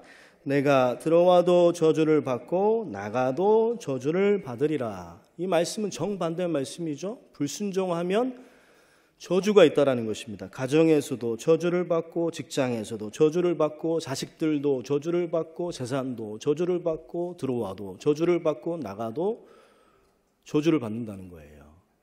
약속이 복잡한 게 아닙니다. 하나님의 약속은 말씀에 순종해라. 그럼 복을 주겠다. 불순종하면은 저주를 받을 것이다. 이렇게 성경은 약속을 했습니다. 근데 안타깝게도 이스라엘의 역사를 보시면 순종의 역사입니까? 불순종의 역사입니까? 불순종의 역사가 90%예요. 이 모세 다음의 시대를 갖다가 무슨 시대라고 부릅니까? 사사 시대라고 부릅니다. 12명의 사사가 400년 동안 있었는데요. 이 사사들 역시 다 불순종을 대부분 일삼았습니다. 그리고 다음에 왕정 시대가 시작되는데요. 초기의 왕이 사울 왕이고 두 번째 왕이 다윗 왕입니다. 사울 왕은 처음에는 겸손으로 시작했다가 나중에는 불순종으로 끝난 왕이고, 유일하게 하나님 앞에서 온전하게 정직히 행한 사람이 누굽니까? 이 다윗 왕입니다. 다윗 왕은 실존 인물이에요. 이 북부 텔단에서 발견된 비석인데요. 여기에 다윗의 이름이 언급이 되어 있습니다. 그래서 다윗은 실제 인물입니다. 그리고 다윗 다음의 왕이 누구냐면 솔로몬 왕이에요. 솔로몬 왕. 근데 솔로몬 왕도 처음에는 열왕기상 3장에 보시면 지혜로 시작했죠. 겸손과 지혜로 시작했다가 열왕기상 11장에 보시면은 말년에 누구를 받아들이게 되냐면은 부인이 1000명이었어요. 1000명을 통해서 이방의 신들을 받아들이게 됩니다. 아스타롯. 아스타롯은 음란의 신입니다. 음란의 신. 뭐 그모스, 몰렉이라는 신도 받아들여요. 심지어는 솔로몬이 몰렉을 받아들였거든요. 몰렉이 뭐 하는 신입니까? 인신제사를 드리는 신이에요. 자식을. 이 몰렉 상이 있거든요. 청동상이 있습니다. 청동상. 청동상이 있는데요. 거기다가 애를 올려놔요. 그리고 그걸 어떻게 합니까? 불로 달궈요. 불로 달궈가지고 청동상이 뜨거워지잖아요. 뜨거워지면서 어떻게 될까? 애가 아 소리 지릅니다. 그때 이제 몰렉이 기뻐한다는 거예요. 그런 신을 누가 섬겼다고요? 솔로몬이 섬긴 거예요. 하나님 섬긴다는 사람이. 그러니까 이제 하나님이 대노하셨죠. 분노하셔가지고 나라를 뭘로 쪼개버립니까? 두 개의 나라로 쪼개버리세요. 그래서 북이스라엘과 남유다로 쪼개게 되는데요. 이 북이스라엘에는 몇 명의 왕이 있었습니까? 19명의 왕이 있었습니다. 여로보암부터 호세아까지 19명의 왕이 있었고, 남유다는 20명의 왕이 있었죠. 르호보암부터 시드기야까지 20명의 왕이 있었습니다. 그런데 안타깝게도 이 왕들은 순종을 일삼았을까요? 불순종을 일삼았을까요? 또 불순종을 하는 거예요. 그래서 하나님이 누구를 보냈을까요? 불순종하는 모습을 하나님은 무조건 심판하시는 게 아니에요. 누구를 먼저 보냈습니까? 선지자들을 보냈어요. 선지자들이 무슨 말 했을까요? 회개하라고. 불순종을 끝내고 하나님께 돌아오라고 얘기를 한 겁니다. 그 선지자들이 누구냐면요. 이사야, 에레미야, 에스겔, 다니엘, 호세아, 요엘, 아모스, 오바댜, 요나, 미가, 나움, 하박국, 스바냐, 학개, 스가랴, 말라기. 성경에 이만큼이 사실은 무슨 얘기하는 겁니까? 회개하라는 얘기하는 거예요. 죄가 있는 곳에 심판이 있다라는 겁니다. 농담으로 생각하지 말라는 거예요. 부지런히 선지자들을 보냈습니다. 저도 지금 그런 역할을 하는 거예요. 남 얘기하는 게 아닙니다. 내 얘기하는 거잖아요. 죄가 있으면 심판한다라는 것을 수많은 선지자들을 보내서 부지런히 보내주셔서 알려주셨는데, 정말 안타까운 게 뭡니까? 끝까지 불순종을 했다라는 거예요. 그래서 결국에는 북이스라엘이 아수르에 의해서 멸망을 당하게 되고, 이 남유다는 어떻습니까? 남유다는 BC 586년에 바벨론에 의해서 멸망을 당하게 되잖아요. 근데 제가 잘 들으세요. 좀 중요한 얘기를 하려고 그러는데, 성경이 사실이라는 저 개인적으로는 가장 확실한 증거를 한번 말씀드려 보려고 합니다. 그 북이스라엘이 이렇게 아수르에 의해서 멸망을 당했고, 그다음에 남유다가요 바벨론에 의해서 멸망을 당했거든요. 자, 바벨론이 몇 년도에 멸망당했습니까? BC 606년이라고 나왔잖아요. 이건 1차 침공을 말하는 거예요. 우리가 전도 집회 때 BC 606년이라고 말씀하시는 분도 계시고, 어떤 분들은 BC 586년이라고 말씀하시는 분도 들으셨죠? 586년은요 세 번째 침공을 말하는 거예요. 완전히 멸망한 거. 실제로 침공한 거는 몇 년입니까? BC 606년이 맞아요. 그런데 BC 606년에 에레미야서에 70년 뒤에 회복될 거라는 것이 예언이 되어 있어요. 내가 지금 잡혀가는 해에, 지금 BC 606년이에요. 내가 지금 잡혀가면서 70년 뒤에 다시 돌아올 것이다. 이렇게 예언하는 거 쉽습니까? 어렵습니까? 우리가 일제 치하에 들어가는데 일제 치하에 들어가는 날 우리가 36년 뒤에 회복할 것이다. 이렇게 예언했어요. 근데 그대로 맞아 들어갔으면 그 사람 말 믿어야 돼요? 안 믿어야 돼요? 믿어야 되겠죠. 근데 그런 일이 성경에 있다니까요. 놀라질 않으시네요. 자, 한번 볼게요. 저는 이건 정말 사실인 것 같아요. 성경. 이걸 듣고도 안 믿으시는 것은 아집이신 것 같아요. 에레미야 7장 25절 26절에 보시면은요. 내가 내 종 선지자들을 너희에게 보내었으나 부지런히 보냈다라는 거예요. 죄가 있는 곳에 심판이 있다. 회개해라. 계속 그 얘기한 겁니다. 성경은 어려운 내용이 아니에요. 다 그 얘기예요. 그런데 이것이 몇 장까지 반복이 됩니까? 7장에서 얘기했는데 에레미야서를 읽어보면 가장 많이 나오는 표현이 부지런히 보냈는데 듣지 않았다. 부지런히 보냈는데 듣지 않았다. 이 표현이 계속 반복이 됩니다. 이 표현이 언제까지 반복이 됩니까? 25장까지 반복이 돼요. 자, 25장 말씀은 함께 읽겠습니다. 여호와께서 그 모든 종 선지자를 너희에게 보내시되 부지런히 보내셨으나 너희가 듣지 아니하였으며 귀를 기울여 들으려고도 아니하였다. 지금도 마찬가지죠.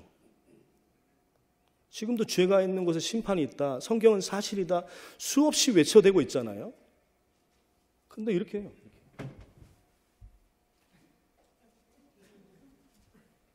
마음으로는 안 들어.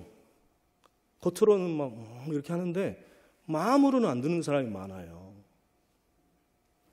그래서 결국에는 바벨론으로 잡혀가는데 아까 바벨론으로 잡혀가는 연도가 몇 년도였다? 하나, 둘, 셋. BC 606년이에요. 그게 바로 뭐냐? 요야김 4년, 그다음에 느부갓네살 1년입니다. 실제 BC 606년에 지금 에레미야가 잡혀가는 해예요. 근데 에레미야가 뭐라고 예언합니까? 이렇게 예언을 하는 거예요. 예언입니다, 예언. 자, 함께 읽겠습니다. 이 온 땅이 황폐하여 놀램이 될 것이며 이 나라들은 70년 동안 바벨론 왕을 섬길 것이다. 그러니까 이 말은 무슨 말입니까? 70년 뒤에는 돌아온다라고 예언이 한 거예요. 그러니까 BC 606년을 기준으로 70년이면 몇 년입니까? BC 536년에 돌아올 것이다 예언을 한 겁니다. 이것도 놀랍죠. 근데 실제 이 예언대로 BC 536년에 이스라엘 사람들이 돌아와요. 근데 더 놀라운 게 있습니다. 뭡니까? 어떤 왕이 풀어줄지 그 왕의 이름도 성경에 예언이 되어 있습니다. 그 왕이 태어나지도 않았는데 그 왕의 이름은 바로 고레스였습니다. 자, 이사야 44장 28절. 저는 이 구절이 성경의 사실이라는 가장 확실한 증거라고 저는 믿습니다. 저 개인적으로요. 이사야 44장 28절 말씀을 함께 읽도록 하겠습니다. 고레스에 대하여는 이르기를 그는 나의 목자라 나의 모든 기쁨을 성취하리라 하며 예루살렘에 대하여는 이르기를 중건되리라 하며 성전에 대하여는 이르기를 내 기초가 세움이 되리라 하는 자니라. 고레스라는 사람은 이때 당시에 있지도 않았습니다. 고레스가 태어나기 140년 전에 성경이 이사야서예요. 놀라지는 않으시네요. 그러니까 고레스라는 사람이 나중에 70년 뒤에 너희들을 풀어줄 거라고 성경에 예언이 되어 있다라는 거예요. 만약에 이 예언대로 실제로 맞아 들어가면은 성경이 사실입니까? 아닙니까? 사실이라는 거예요. 하나라도 확실히 아시면 돼요. 하나라도 확실하게 한번 배워보세요. 막 증거를 여러 개 듣는다고 해서 믿어지는 게 아니거든요. 이거는 안 믿을 이유가 없어요. 자, 실제로 BC 536년에 고레스 왕이 칙령을 발표합니다. 바로 이것이 그 유명한 고레스 실린더예요. 대형 박물관에 가시면 있거든요. 그래서 원통 모양의 문서를 실린더라고 부르는데요. 여기에 보시면 BC 536년에 고레스 칙령을 발표한 내용이 나와 있어요. 뭐하고 똑같을까요? 성경하고 똑같습니다. 왜 하필 BC 536년이죠? 한번 오늘 가서 찾아보세요. 인터넷으로. 인터넷 찾기 좋아하시니까. 606년 기준으로 70년 뒤에 536년에 고레스라는 사람이 칙령을 발표해서 이스라엘 백성들을 돌아가게 합니다. 여기 페르시아 글자가 있는데요. 32번째 줄을 함께 읽겠습니다. 하나, 둘, 셋. 조실까봐. 자, 이런 거 하고 싶겠습니까? 32번째 줄에 이렇게 나왔습니다. 난 정복자가 아니라 자유를 주는 자다. 내가 정복한 사람들이 원하는 곳에 자리를 잡을 수 있게 하겠다 하고 실제로 이스라엘 백성들을 풀어주고 성전을 재건하게 합니다. BC 536년에. 성경은 명확한 사실입니다. 이런 예언의 성취가 한두 가지가 아니라요. 문자 그대로 예언이 성취된 사례가 수천 가지가 넘습니다. 조금만 배워보시면 성경이 사실이라는 건 누구나 인정할 수 있어요. 그래서 성경은 역사 과학적으로 오류가 없는 책입니다. 그래서 70년 만에 돌아왔습니다. 이렇게 70년 만에 돌아왔는데 이스라엘 백성들은 순종을 했습니까? 불순종했습니까? 또 불순종을 했어요. 참 질기죠. 그래서 헬라의 지배를 받게 되고 또 불순종해서 로마의 지배를 받게 됩니다. 그래도 이스라엘 백성들과 사람들이 불쌍해서 최후의 통첩으로 오신 분이 누굽니까?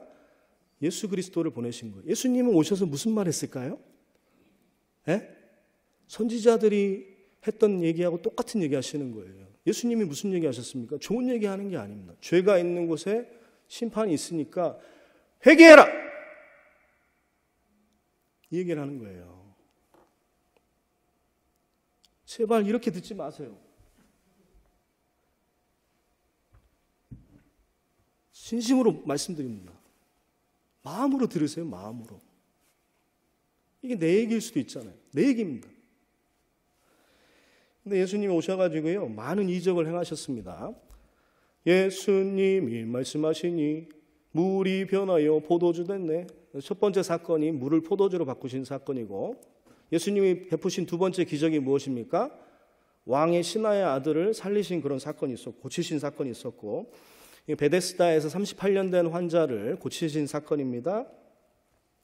이거는 무슨 사건일까요? 이 사건 때문에 예수님이 일약 스타덤에 올랐습니다. 센세이셔널하게 됐어요. 이 사건이 무슨 사건입니까? 딱 보시면 아실 것 같은데, 오병이어의 사건이죠. 보리떡 5개하고 물고기 2마리로 5,000명을 먹여버린 거예요. 실제로. 그러니까 이 사건 때문에 예수님이 엄청난 능력이 있다는 게 소문이 퍼지기 시작했죠. 그래서 예수님이 일약 스타덤에 오르게 됩니다. 그리고 5번째 기적이 물 위를 걸어오신 기적이고요. 6번째 기적이 소경의 눈을 띄우게 하신 기적입니다. 그리고 7번째 기적이 죽은 나사로를 살리시기까지 한 거예요. 이 7가지 기적이 요한복음에 잘 나와 있죠. 왜 요한복음에 이런 기적이 나와 있습니까? 예수님은 하나님이시다라는 것을 보여주시기 위해서 이 7가지 기적을 베푸셨습니다. 그런데 이런 얘기하면은요, 그거 어떻게 믿어? 예수님이 그렇게 했다는 거 어떻게 믿어? 이렇게 얘기하실 수 있는데요. 기록이 있습니다. 요세푸스의 유대 고대사라는 책에 보면은요, 기록이 있어요. 이 요세푸스라는 사람은 로마 군대 따라다니면서 유대의 역사를 기록한 사람이거든요. 사실을 기록한 사람이에요. 가장 정확한 책입니다. 유대 역사를 기록한 책 중에 가장 정확한 책이 요세푸스의 유대 고대사예요. 여기 책에 보시면은요, 506페이지에 보시면은 이런 내용이 나와 있습니다. 너무나 신기한 일, wonderful works. 이거를 행했기 때문에 인간이라고 볼 수 있을지는 모르겠으나 인간으로 보는 것이 합당하다면 예수라는 지혜로운 사람이 있었다라고 역사학자가 쓰고 있어요. 사실입니다. 목격자가 한두 명이 아니었어요. 빌라도가 유대의 유력 인사들의 청에 의해 그를 십자가에 달려 죽게 했으나 선지자들이 그에 관해 예언한 대로 3일 만에 다시 살아나셨다. 죽고 살아난 것도 사실이에요.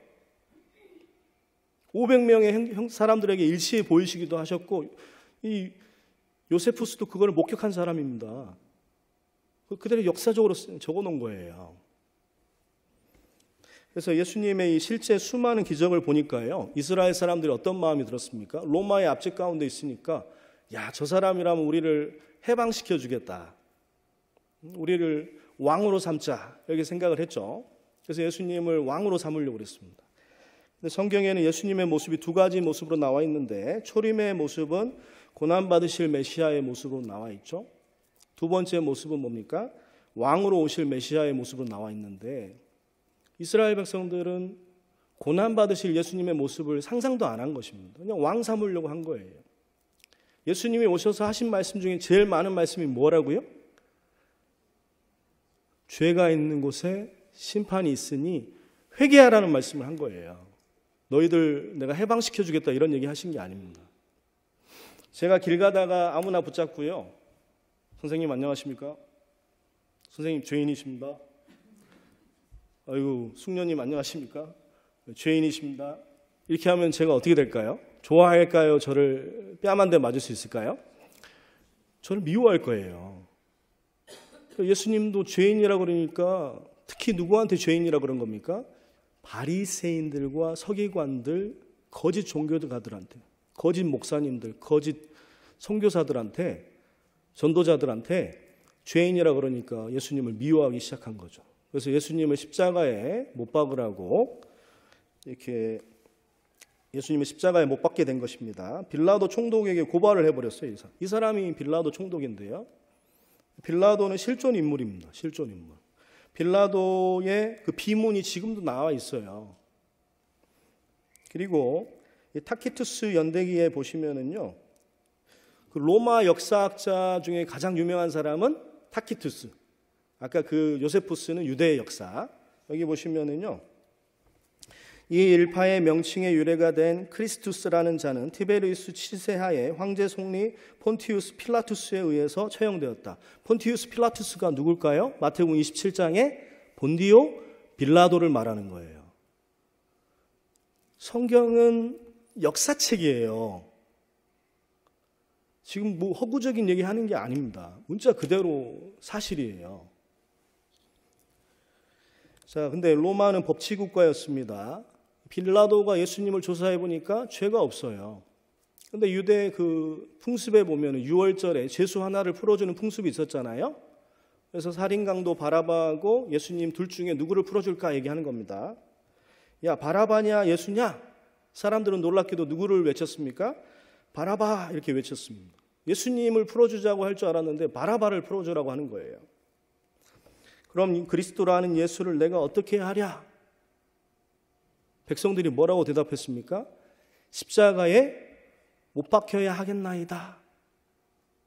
그래서 여기 빌라도가 손을 씻으면서 이 사람의 피해에 대해서는 나는 무죄하니 너희가 당하라. 이렇게 얘기를 하죠. 그때 이스라엘 백성들이 절대 해서는 안 될 말을 해버렸습니다.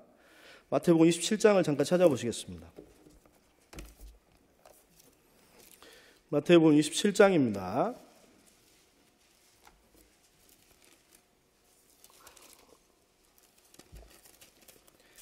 성경이 없으신 분들은 앞에 화면을 보셔도 되겠습니다. 마태복음 27장 25절입니다.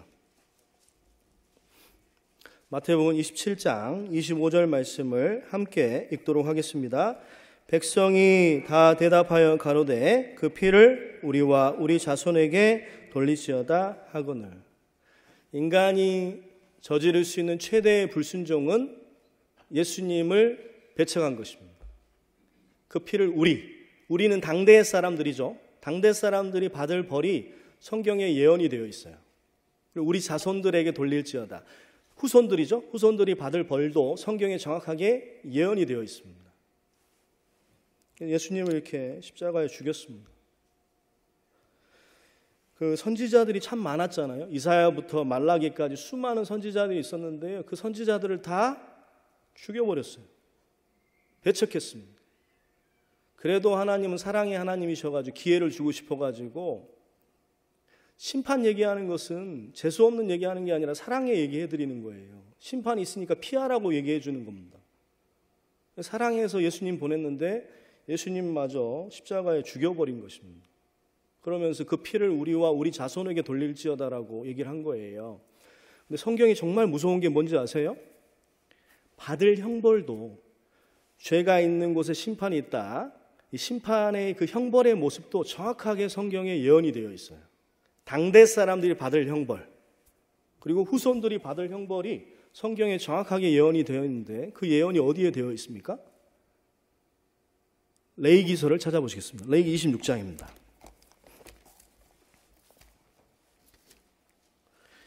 레위기서 26장입니다.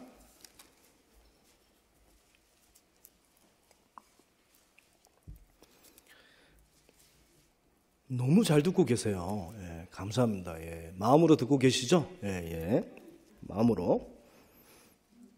자, 레위기서 26장 29절 말씀입니다. 이게 당대 사람들이 받을 형벌이 레위기서 26장 29절과 31절에 나와 있습니다. 29절입니다. 너희가 아들의 고기를 먹을 것이요 딸의 고기를 먹을 것이다. 너무나 예언이 구체적이죠? 아들의 고기, 딸의 고기를 먹게 될 거라고 예언이 되어 있습니다. 그리고 31절 보겠습니다. 내가 너희 성읍으로 황폐케 하고 너희 성소들로 황량케 할 것이요 너희의 향기로운 향을 흠양치 아니하고 어떻게 된다? 딸의 고기를 먹게 되고 성전이 파괴될 거고 예루살렘 성이 파괴될 거라고 예언이 되어 있어요. 정확하게. 그렇죠? 그리고 후손들이 받을 벌은 33절에 예언이 되어 있습니다. 후손들이 받을 벌. 33절 말씀은 함께 읽겠습니다. 내가 너희를 열방 중에 흩을 것이요 내가 칼을 빼어 너희를 따르게 하리니 너희의 땅이 황무하며 너희의 성읍이 황폐하리라. 흩어버리고 칼이 따라다니면서 학살당하고 땅이 황무하게 될 거라는 거예요. 오늘 집회 끝나고 집에 가는데 누가 뒤에 칼 들고 쫓아온다고 생각해 보세요. 지금 제대로 안 들으시면 제가 칼 들고 쫓아다닐 거예요. 좋으실 것 같은 분들이 있습니다. 아무도 안 들고 계시네. 오매 무서라. 그죠? 이게 예언이 구체적이잖아요. 레위기서는 2600년 전에, 3500년 전의 예언이에요. 예언이 되어 있다니까, 예언이. 이 예언대로 실제로 당대의 사람들이 그런 벌을 받았고 후손들이 그런 벌을 받았는지를 확인해 보겠습니다. 당대 사람들입니다. AD 69년에 타이투스 장군이요 예루살렘 성을 치러 옵니다. 성벽이 너무 두꺼웠어요. 3겹으로 돼 있어요. 성벽이 예루살렘 성벽이 3겹으로 돼 있어가지고요 쉽게 침략할 수가 없었거든요. 그래서 여기다 뭘 쌓았습니까? 토성을 쌓아요. 4월 달부터 8월까지 토성을 쌓습니다. 이렇게. 그러니까 그 안에는요 사람들이 들어가지도 못하고 나가지도 못하는 거예요. 나중에 식량이 떨어졌습니다. 자기 신발을 끓여 먹었어요. 소가죽 끓이니까. 가죽들을 다 끓여 먹었습니다. 그래도 배가 고프니까 나중에는 어떻게 됐습니까? 실제 아이들을 잡아먹었어요. 그게 어디에 나와 있냐면요. 제 농담 드리는 게 아니고 요세푸스의 책에 나와 있어요.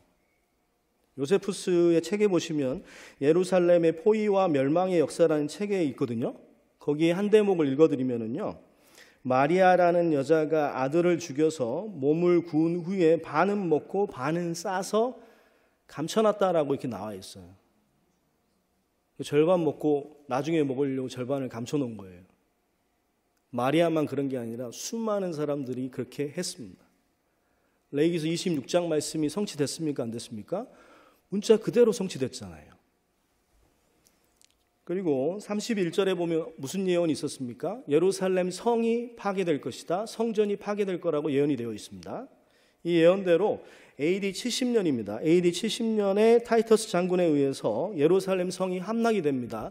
110만 명의 사람들이 죽었어요. 요세푸스의 전쟁사에 보시면 그 피가 흘러가지고 복숭아뼈까지 찼습니다.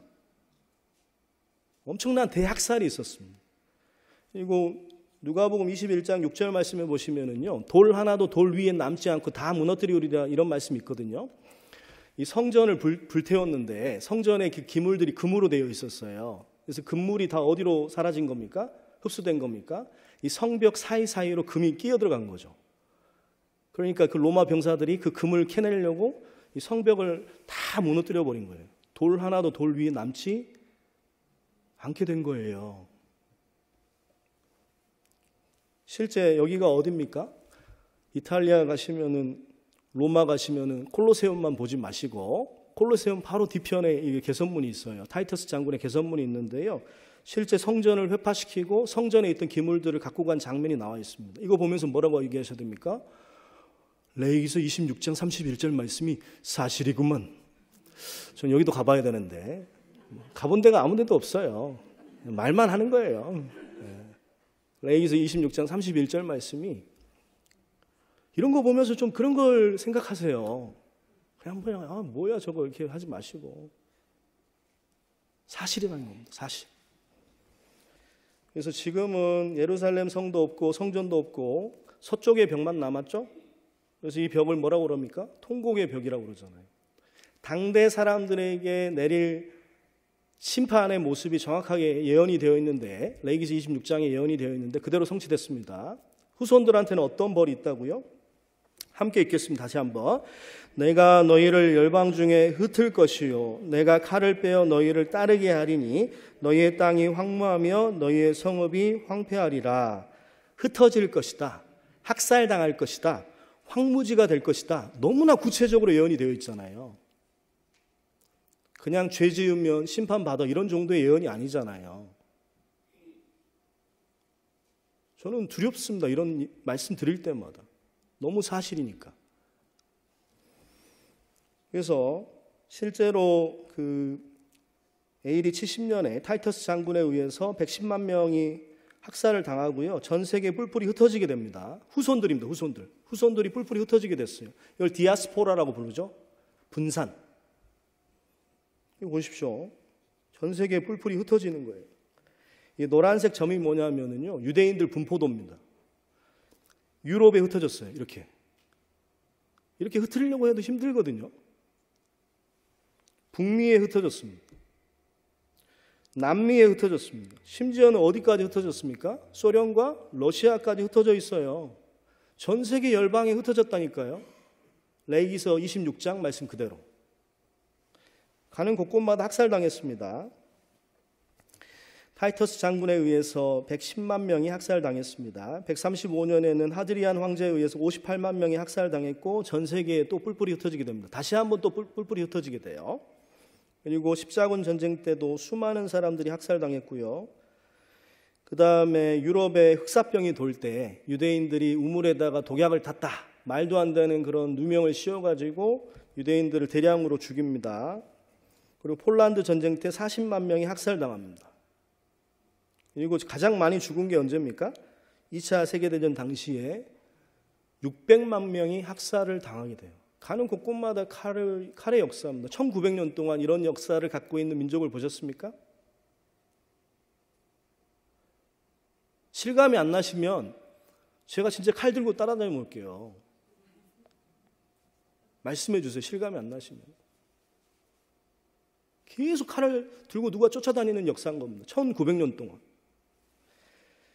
자, 여기 많은 사람들을 죽였는데요. 죽였던 대표적인 장소가 아우슈비츠죠. 가보신 분들도 계실 거예요. 그래서 노르웨이, 프랑스, 독일, 벨기에 다 아우슈비츠 수용소로 보냈습니다. 기차를 타고 아우슈비츠 수용소 정문까지 옵니다. 어머니들, 아이들도 도착을 하고 남자와 여자들도 도착을 합니다. 죽음의 학살이 시작되는 거예요. 매일 수천 명의 사람들이 죽어나갔습니다. 죽기 전에 하는 일이 있었어요. 죽기 전에 하는 일들도 성경에 예언이 되어 있어요. 자, 이사야 3장입니다. 이사야 3장을 보시면 유대인들 그 순환의 역사가 자세하게 예언이 되어 있습니다. 죽이기 전에 뭘 했습니까? 대머리가 숱한 머리털을 대신하고 머리를 다 깎아버리는 거예요. 머리를 깎았습니다. 실제로 이렇게. 그냥 단순한 예언이 아니에요. 죄가 있으면 심판받는다 이런 정도의 예언이 아닙니다. 아주 구체적인 예언이죠. 이 머리카락으로 뭘 했습니까? 예? 잠수함의 방수제로 썼습니다. 그리고요, 내 옷을 벗기며 내 장식품을 빼앗을 것이다. 2700년 전의 예언입니다.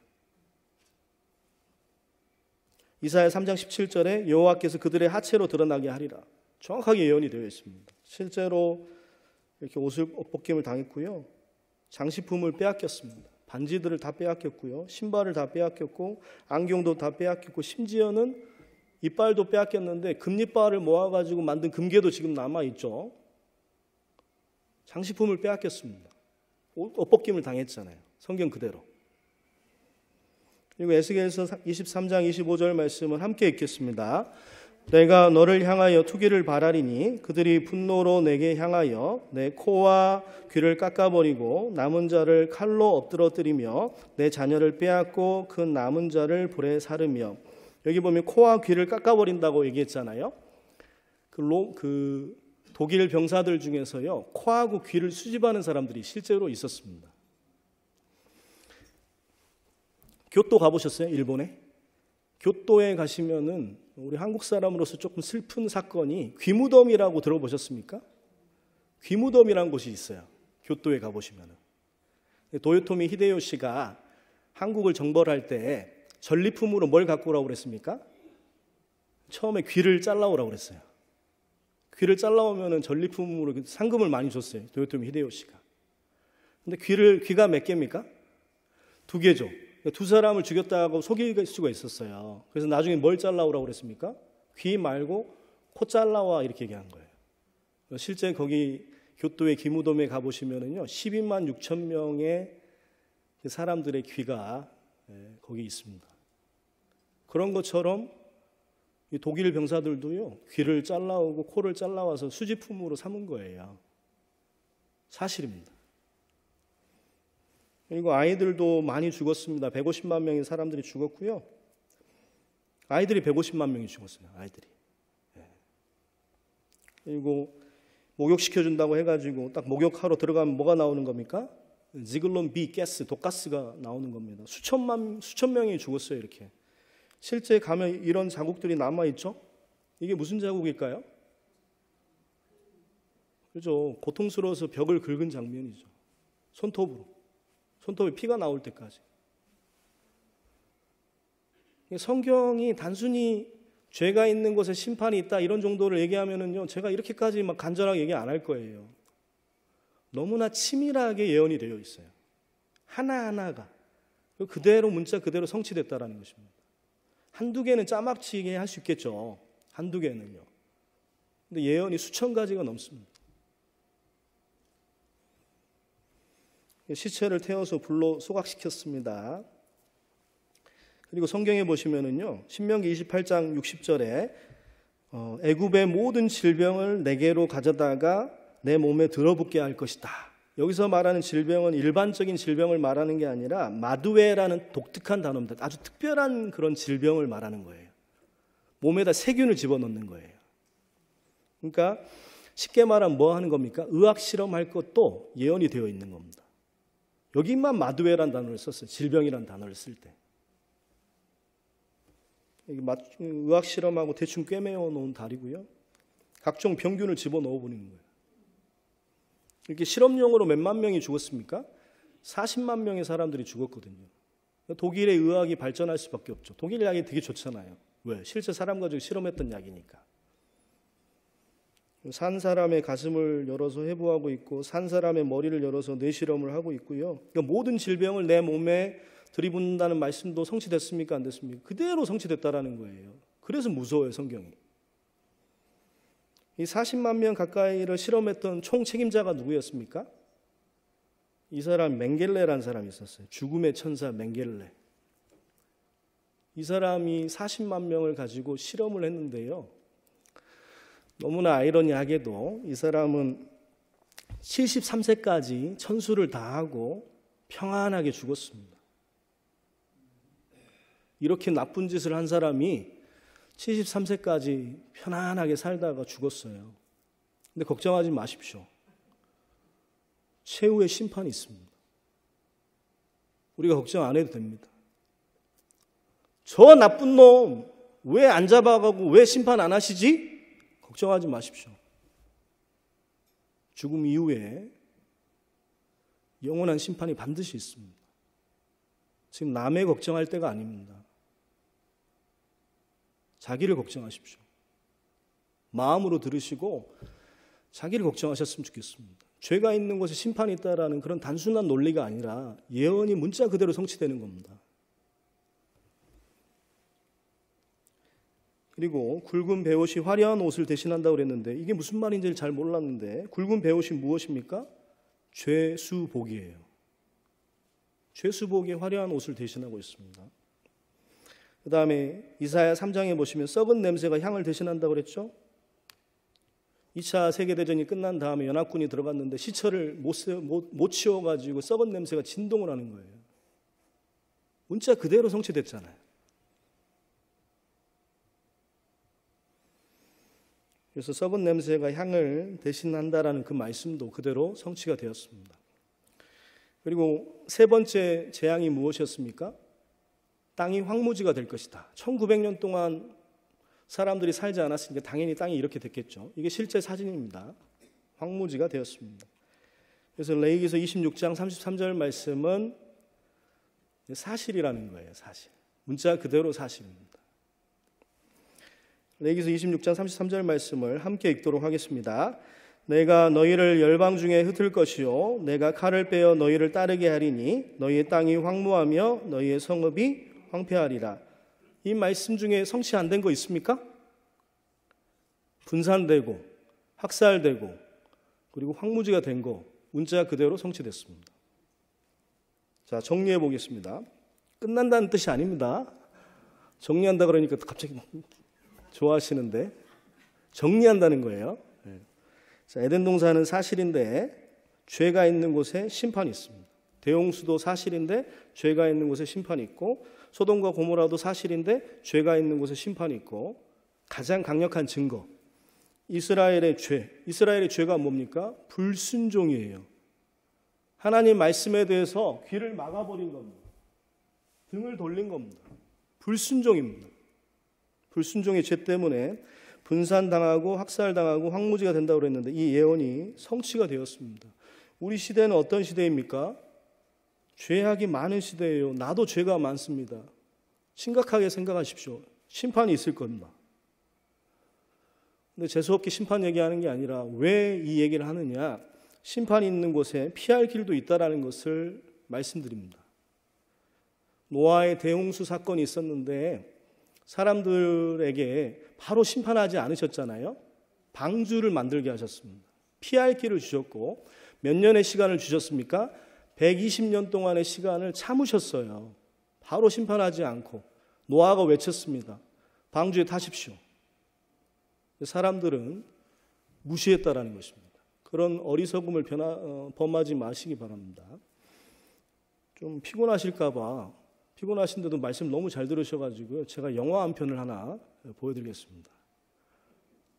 영화 보여주는 전도인 보셨어요? 영화 이건 좀 건전하니까 영화 한번 보여드리겠습니다. 자,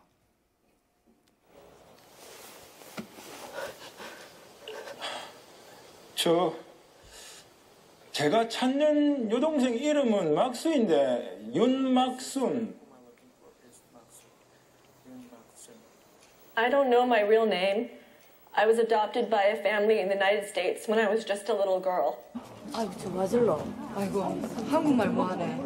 아이고. 뭐라노? 뭐라 합니까 지금? 어렸을 때 미국으로 입양됐는데 한국 이름은 잘 모른답니다. 입양이요? 미국으로요?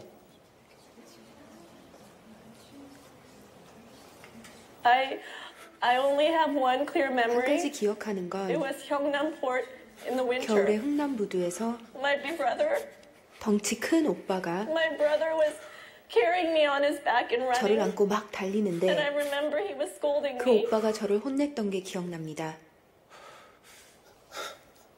아니, 그러니까 그 고향이 어딘겨? 어디? 고향이 어디냐? 아까 고향이 어디냐고 한번 물어봐 주세요. I don't know exactly. 정확히는 모릅니다. I was crying at Gyeongnam-port. 흥남부두에서 울고 when a 있는데 US soldier took me on 미군이 board 저를 데리고 and 배에 then 탔습니다. I was sent to an orphanage in 그리고 Busan. 부산에 내려서 저를 전시고아원으로 보냈습니다. 거기서 미국으로 입양됐습니다.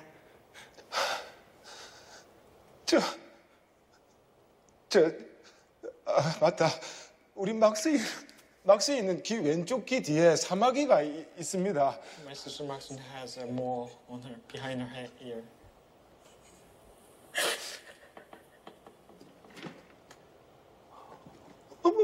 사마귀가 저거 맞나?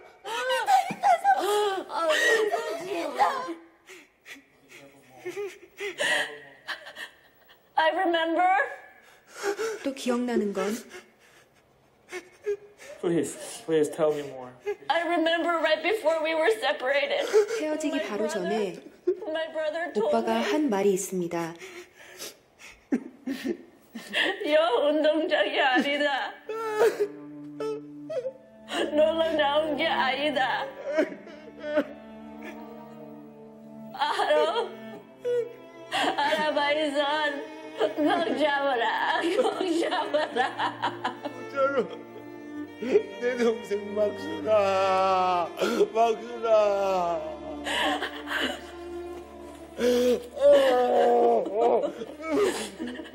Am I your sister? 맞아. 맞아, 막세온 맞습니다.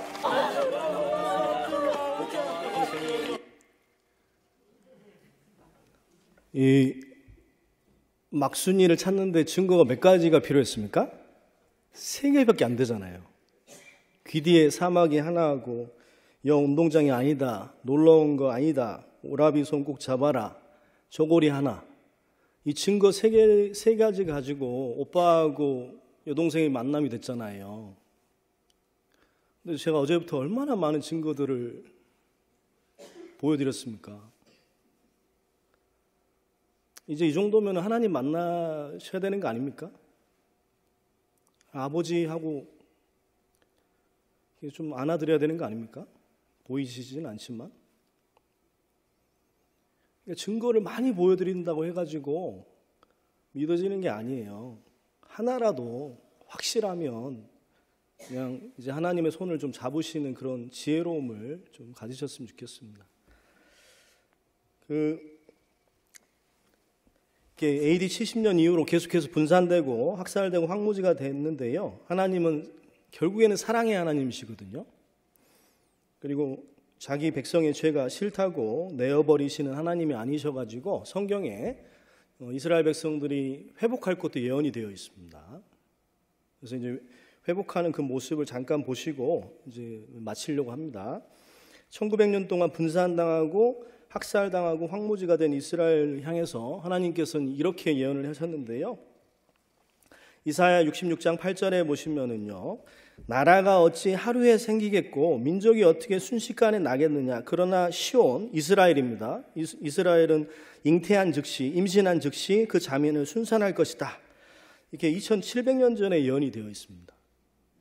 그래서 하루아침에 나라가 생기는 것이 불가능한데 순식간에 하루아침에 나라가 생기게 될 것이다라고 2700년 전에 예언이 되어 있어요. 그리고 후에는 내가 그들을 모아서 고토로 돌아오게 하고 한 사람도, 중요한 게 뭡니까? 한 사람도 이방에 남기지 않고 다 불러 모으겠다라고 2600년 전의 예언 속에 또 말씀하셨습니다. 나라를 하루아침에 세우고 다 한 사람도 빼지 않고 불러 모으겠다. 2600년 전에. 그리고 땅을 어떻게 하시겠다? 황무한 땅이 장차 기경이 될지라. 기경이 무슨 뜻입니까? 하나, 둘, 셋. 기가 막힌 경치 하시면 될까요? 안 될까요? 안 되겠죠. 기경은 농작지, 농사를 짓는 땅이 되게 할 것이다. 그런 뜻이죠. 사람이 이르기를 이 땅이 황무하더니 이제는 뭐같이 될 것이다? 에덴 동산같이 될 것이다 라고 에스겔서 36장에 예언이 되어 있습니다. 2600년 전의 예언입니다. 또 2600년 전의 예언 속에 그들로 성읍들에 거하게 하며 빈 땅에 건축하게 할 것이다. 예언이 되어 있고요.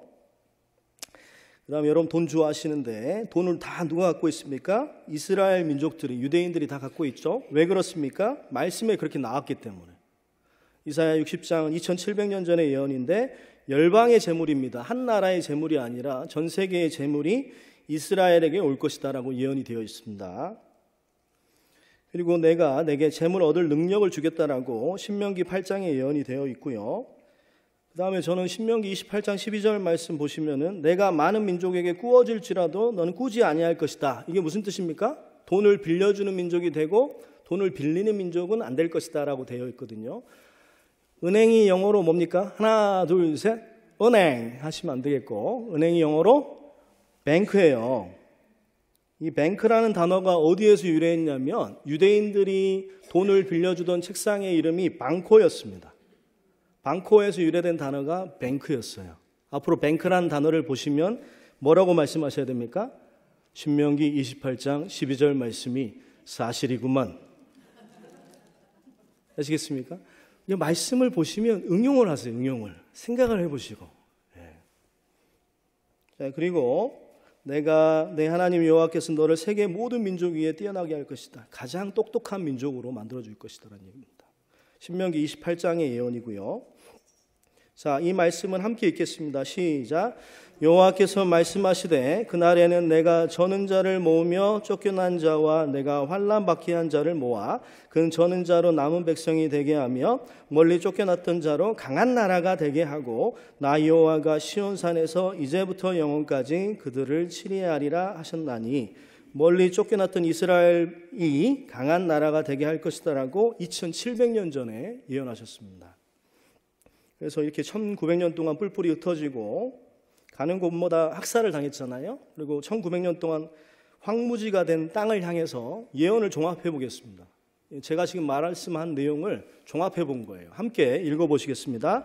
1900년 동안 없었던 나라를 하루아침에 건국할 것이고 1900년 동안 열방에 흩어졌던 모든 이스라엘 백성들을 하나씩 다 불러올 것이고 1900년 동안 황무지였던 땅을 경작하는 땅으로 사람들이 사는 땅으로 건축물이 있는 땅으로 만들 것이고 이스라엘 백성들을 모든 민족 위에 뛰어나게 할 것이며 모든 열방의 돈이 다 이스라엘 백성들에게 가게 할 것이다. 나 여호와가 말하였으니 이루리라. 이게 예언이 되어 있다라는 거예요. 복잡한 게 아닙니다. 회복은. 근데 이 예언 그대로 언제? 우리 시대에 지금 성취가 됐다라는 것입니다. 하루아침에 나라가 생겼죠. 그래서 1948년 5월 14일에 독립선언을 했습니다. 그리고 1948년 5월 14일 이후로요, 계속해서 이스라엘 독립한 이후로 이스라엘에 이민해 오고 있는 이스라엘 국민들의 수를 보여주고 있는 그래프입니다. 실제로 계속 돌아오고 있고요. 2010년에도 돌아왔고 지금도 2018년 그래프까지 계속 돌아오고 있습니다. 지금 우크라이나 전쟁 중인데 우크라이나에 유대인들이 14만 명이나 지금 살고 있잖아요. 그 사람들도 지금 다 돌아오고 있죠. 이 말씀도 성취되고 있고요. 그 다음에 황무지로 되었던 땅이 경작지로 바뀌었습니다. 이렇게 좀 갈릴리 호수물을 끌어다가 경작지로 만들고 있어요. 졸고 있는 분들 계시면 이렇게 스프링클러로 쭉 좀 뿌려두고 싶은데 아무도 안 졸고 계시네요. 아무도 안 졸고 계세요. 놀랍습니다. 기적이네요. 이스라엘 채소인데 제 친구가 여기 이스라엘 다녀오더니요. 그 과일 가게를 갔나 봐요. 근데 여기 가서 자두를 꼭 먹어보래. 그렇게 맛있대요, 자두. 자두 생각하시니까 갑자기 입에 군침이 도시죠? 이게 사막에서 키운 과일들이에요. 자, 꽃도 아름답고요. 그리고 이스라엘 빈 땅에 사람들이 살게 되고 많은 건축물들이 건축되게 되었는데요. 지금부터 보여드리는 사진은 처음 사진은 50년대 사진이고 두 번째 사진은 80년대 사진이에요. 50년대, 80년대, 50년대, 80년대, 50년대, 80년대, 50년대, 80년대. 똑같은 장소예요. 50년대, 80년대. 좀 많이 바뀌었죠? 그럼 오늘날은 어떻게 바뀌었을까요? 오늘날은 이렇게 바뀌었어요. 이렇게. 여기가 어디입니까? 통곡의 벽이죠? 여기 아코라는 도시예요. 뭐 사막이 아니에요. 거기 가보시면은 휴양지. 여기가 갈릴리 호수거든요. 제가 꼭 가보고 싶은 곳 중에 하나가 또 갈릴리 호수. 예수님이 여기서 직접 육성으로 말씀을 전하신 거잖아요. 저는 여기는 꼭 한번 가보고 싶어요. 예수님이 밟았던 그 땅을 한번 밟아보고 싶어요. 성경 속의 지명은 다 사실이에요, 사실. 퀴즈를 하나 드려볼게요. 이거 맞히시면 빨리 끝내겠습니다. 자, 여기가 어딜까요? 못 맞히실 줄 알고, 여기는 예수님이 탄생하신 곳입니다. 베들레헴이에요, 베들레헴. 베들레헴이 이렇게 돼 있고요. 여기는 어딜까요? 항구 도시. 힌트. 또 하나의 힌트는 이거 보시면 바로 떠올라야 되는데, 요나가 다시스로 가는 배를 탔던 항구? 욥바예요. 욥바라는 도시고요. 오빠가 아니고 욥바. 그다음에 하이파라는 도시고요. 그다음에 텔라비브 사진. 이게 이스라엘이에요. 이스라엘. 완전히 회복했어요. 그리고 유대인들을 모든 민족 위에 뛰어나게 하셨습니다. 노벨상 전체 수상자 22%가 유대인들이고 경제학상은 41%, 물리학상은 26%, 의학상은 26%, 그리고 전 세계 빅 100대 기업의 소유주 40%가 유대인들입니다. 지금 알만한 기업들, 금융, 투자, 부동산 분야도 유대인들이 꽉 잡고 있고요. 미디어, 테크놀로지 분야도 다 유대인들이 잡고 있죠. 그다음에 제가 좋아하는 상표는 다 유대인 거더라고요. 바스킨 라빈스 31, 코스코, 뭐 던킨 도너스, 뭐 다 뭐 별다방, 스타벅스 다 유대인들 거예요. 놀랍죠. 그리고 CBS 창업자, ABC 창업자, MBC 창업자 모두 다 유대인들입니다. 지금도 세계의 언론사들을 유대인들이 장악하고 있고요. 미국이 부자인 것 같은데요. 사실 그렇지 않습니다. 미국의 부채가 얼마인가요? 22조 달러거든요. 이게 기준 2019년 기준으로 하면은 22조 달러예요. 이 돈을 누가 빌려줬을까요? 유대인들이 빌려준 겁니다. 미국 GDP가 얼마인지 아세요? 20조 달러예요. 이미 부채가 GDP를 넘어간 나라입니다. 미국은 빚으로 살고 있는데 그 빚을 유대인들에게 지고 있습니다. 그래서 정치인들이 유대인들하고 친하려고 하죠. 뭐 모든 대통령들 이름 언급하지는 않겠습니다. 모두를 이스라엘과 이스라엘 민족의 큰 친구라고 자처하고 있죠. 그 중에서 독특한 분이 계시죠. 내가 제일 큰 친구다라고 얘기하신 분이 누구예요? 트럼프 대통령이죠. 그래서 45대 트럼프 대통령인데 2017년 12월 6일에 예루살렘이 이스라엘의 수도라고 선언했잖아요. 그러면서 트위터에 재밌는 글을 남겼죠. 12월 8일에다가 나는 나의 공약을 실천했는데 다른 사람들은 안 그랬다. 클린턴이나 부시 대통령이나 오바마 대통령 공약만 하고 안 지켰는데 나는 공약하고 예루살렘이 이스라엘의 수도라고 나는 발표했다. 나야말로 이스라엘의 가장 큰 친구다. 이렇게 얘기한 거예요. 왜 이렇게까지 할까요? 이스라엘이 강대국이니까 그렇죠. 돈이 많으니까 그렇죠. 정치인들도 유대인들에게 함께 하려고 노력하고 있다는 것입니다. 에이펙이라는 단체가 있는데요. 매년 3월마다 워싱턴 DC에서 총회를 갖고 있거든요. 제가 하나 말씀드리고 싶은 게 뭐냐면 언제 독립했다고 배우셨습니까? 1948년 5월 14일에 독립했는데요. 에이펙은 언제 생겼느냐? 1947년에 생긴 거예요. 왜 1947년에 세웠을까요? 독립시키려고 미리 에이펙이라는 단체를 통해서 준비했던 것입니다. 그래서 우리 대통령님께서도 부대통령 시절에도 에이펙에 가셨었고요. 대통령이 되고 나서도 에이펙에 가서 이스라엘은 나의 친구다라고 이렇게 말을 했습니다. 그래서 종합을 해보면은요, 말씀 그대로 복을 받았고 또 말씀 그대로 또 저주를 받았다라는 것입니다. 그래서 성경은 사실이라는 겁니다. 그래서 아까 막순이 기억나시죠? 막순이처럼 이제 오빠를 만난 것처럼 제가 더 이상 증거를 듣고 싶으시면은요, 개인적으로 좀 오셔가지고 아직 의문이 있거나 아직 안 믿어지시는 부분들이 있으면은 개인적으로 오셔가지고 좀 물어보시면은요, 더 자세한 증거들을 보여드리도록 하겠고요. 내일은 하고 모레는 정말 중요한 날입니다. 개인적인 문제를 다루는 날이기 때문에 내일은 꼭 다 오시기 바랍니다. 약속하시죠? 내일 안 오실 분들은 한 손으로 물구나무 서보시기 바랍니다. 네, 다 오시는 걸로 알고 기도하겠습니다. 기도하시겠습니다. 사랑과 은혜와 자비가 풍성하신 아버지 하나님, 4일 동안 말씀을 배울 수 있게 해주신 것을 감사드립니다. 이틀 동안 말씀을 배우면서 성경이 사실이고 하나님께서 살아계심을 저희들 인정할 수 있었습니다. 주님께서 도와주셔서 하나님의 손을 잡고 하나님의 존재를 인정하고 내일 이 자리로 나와서 내가 하나님 앞에 어떤 존재인가 확인할 수 있는 그런 귀한 마음과 낮은 마음을 허락해 주시기를 부탁드립니다. 식사도 또 맛있게 하면서 또 주님을 생각하는 그런 하루가 되게 해주시고 돌아가는 발걸음도 주님께서 인도하여 주시고 내일 다시 만날 수 있도록 모든 상황과 여건과 마음을 붙들어 주시기를 부탁드립니다. 이 모든 기도 예수님의 이름으로 기도드렸습니다. 아멘. 네, 식사 맛있게 하세요. 특별한 광고는 없습니다.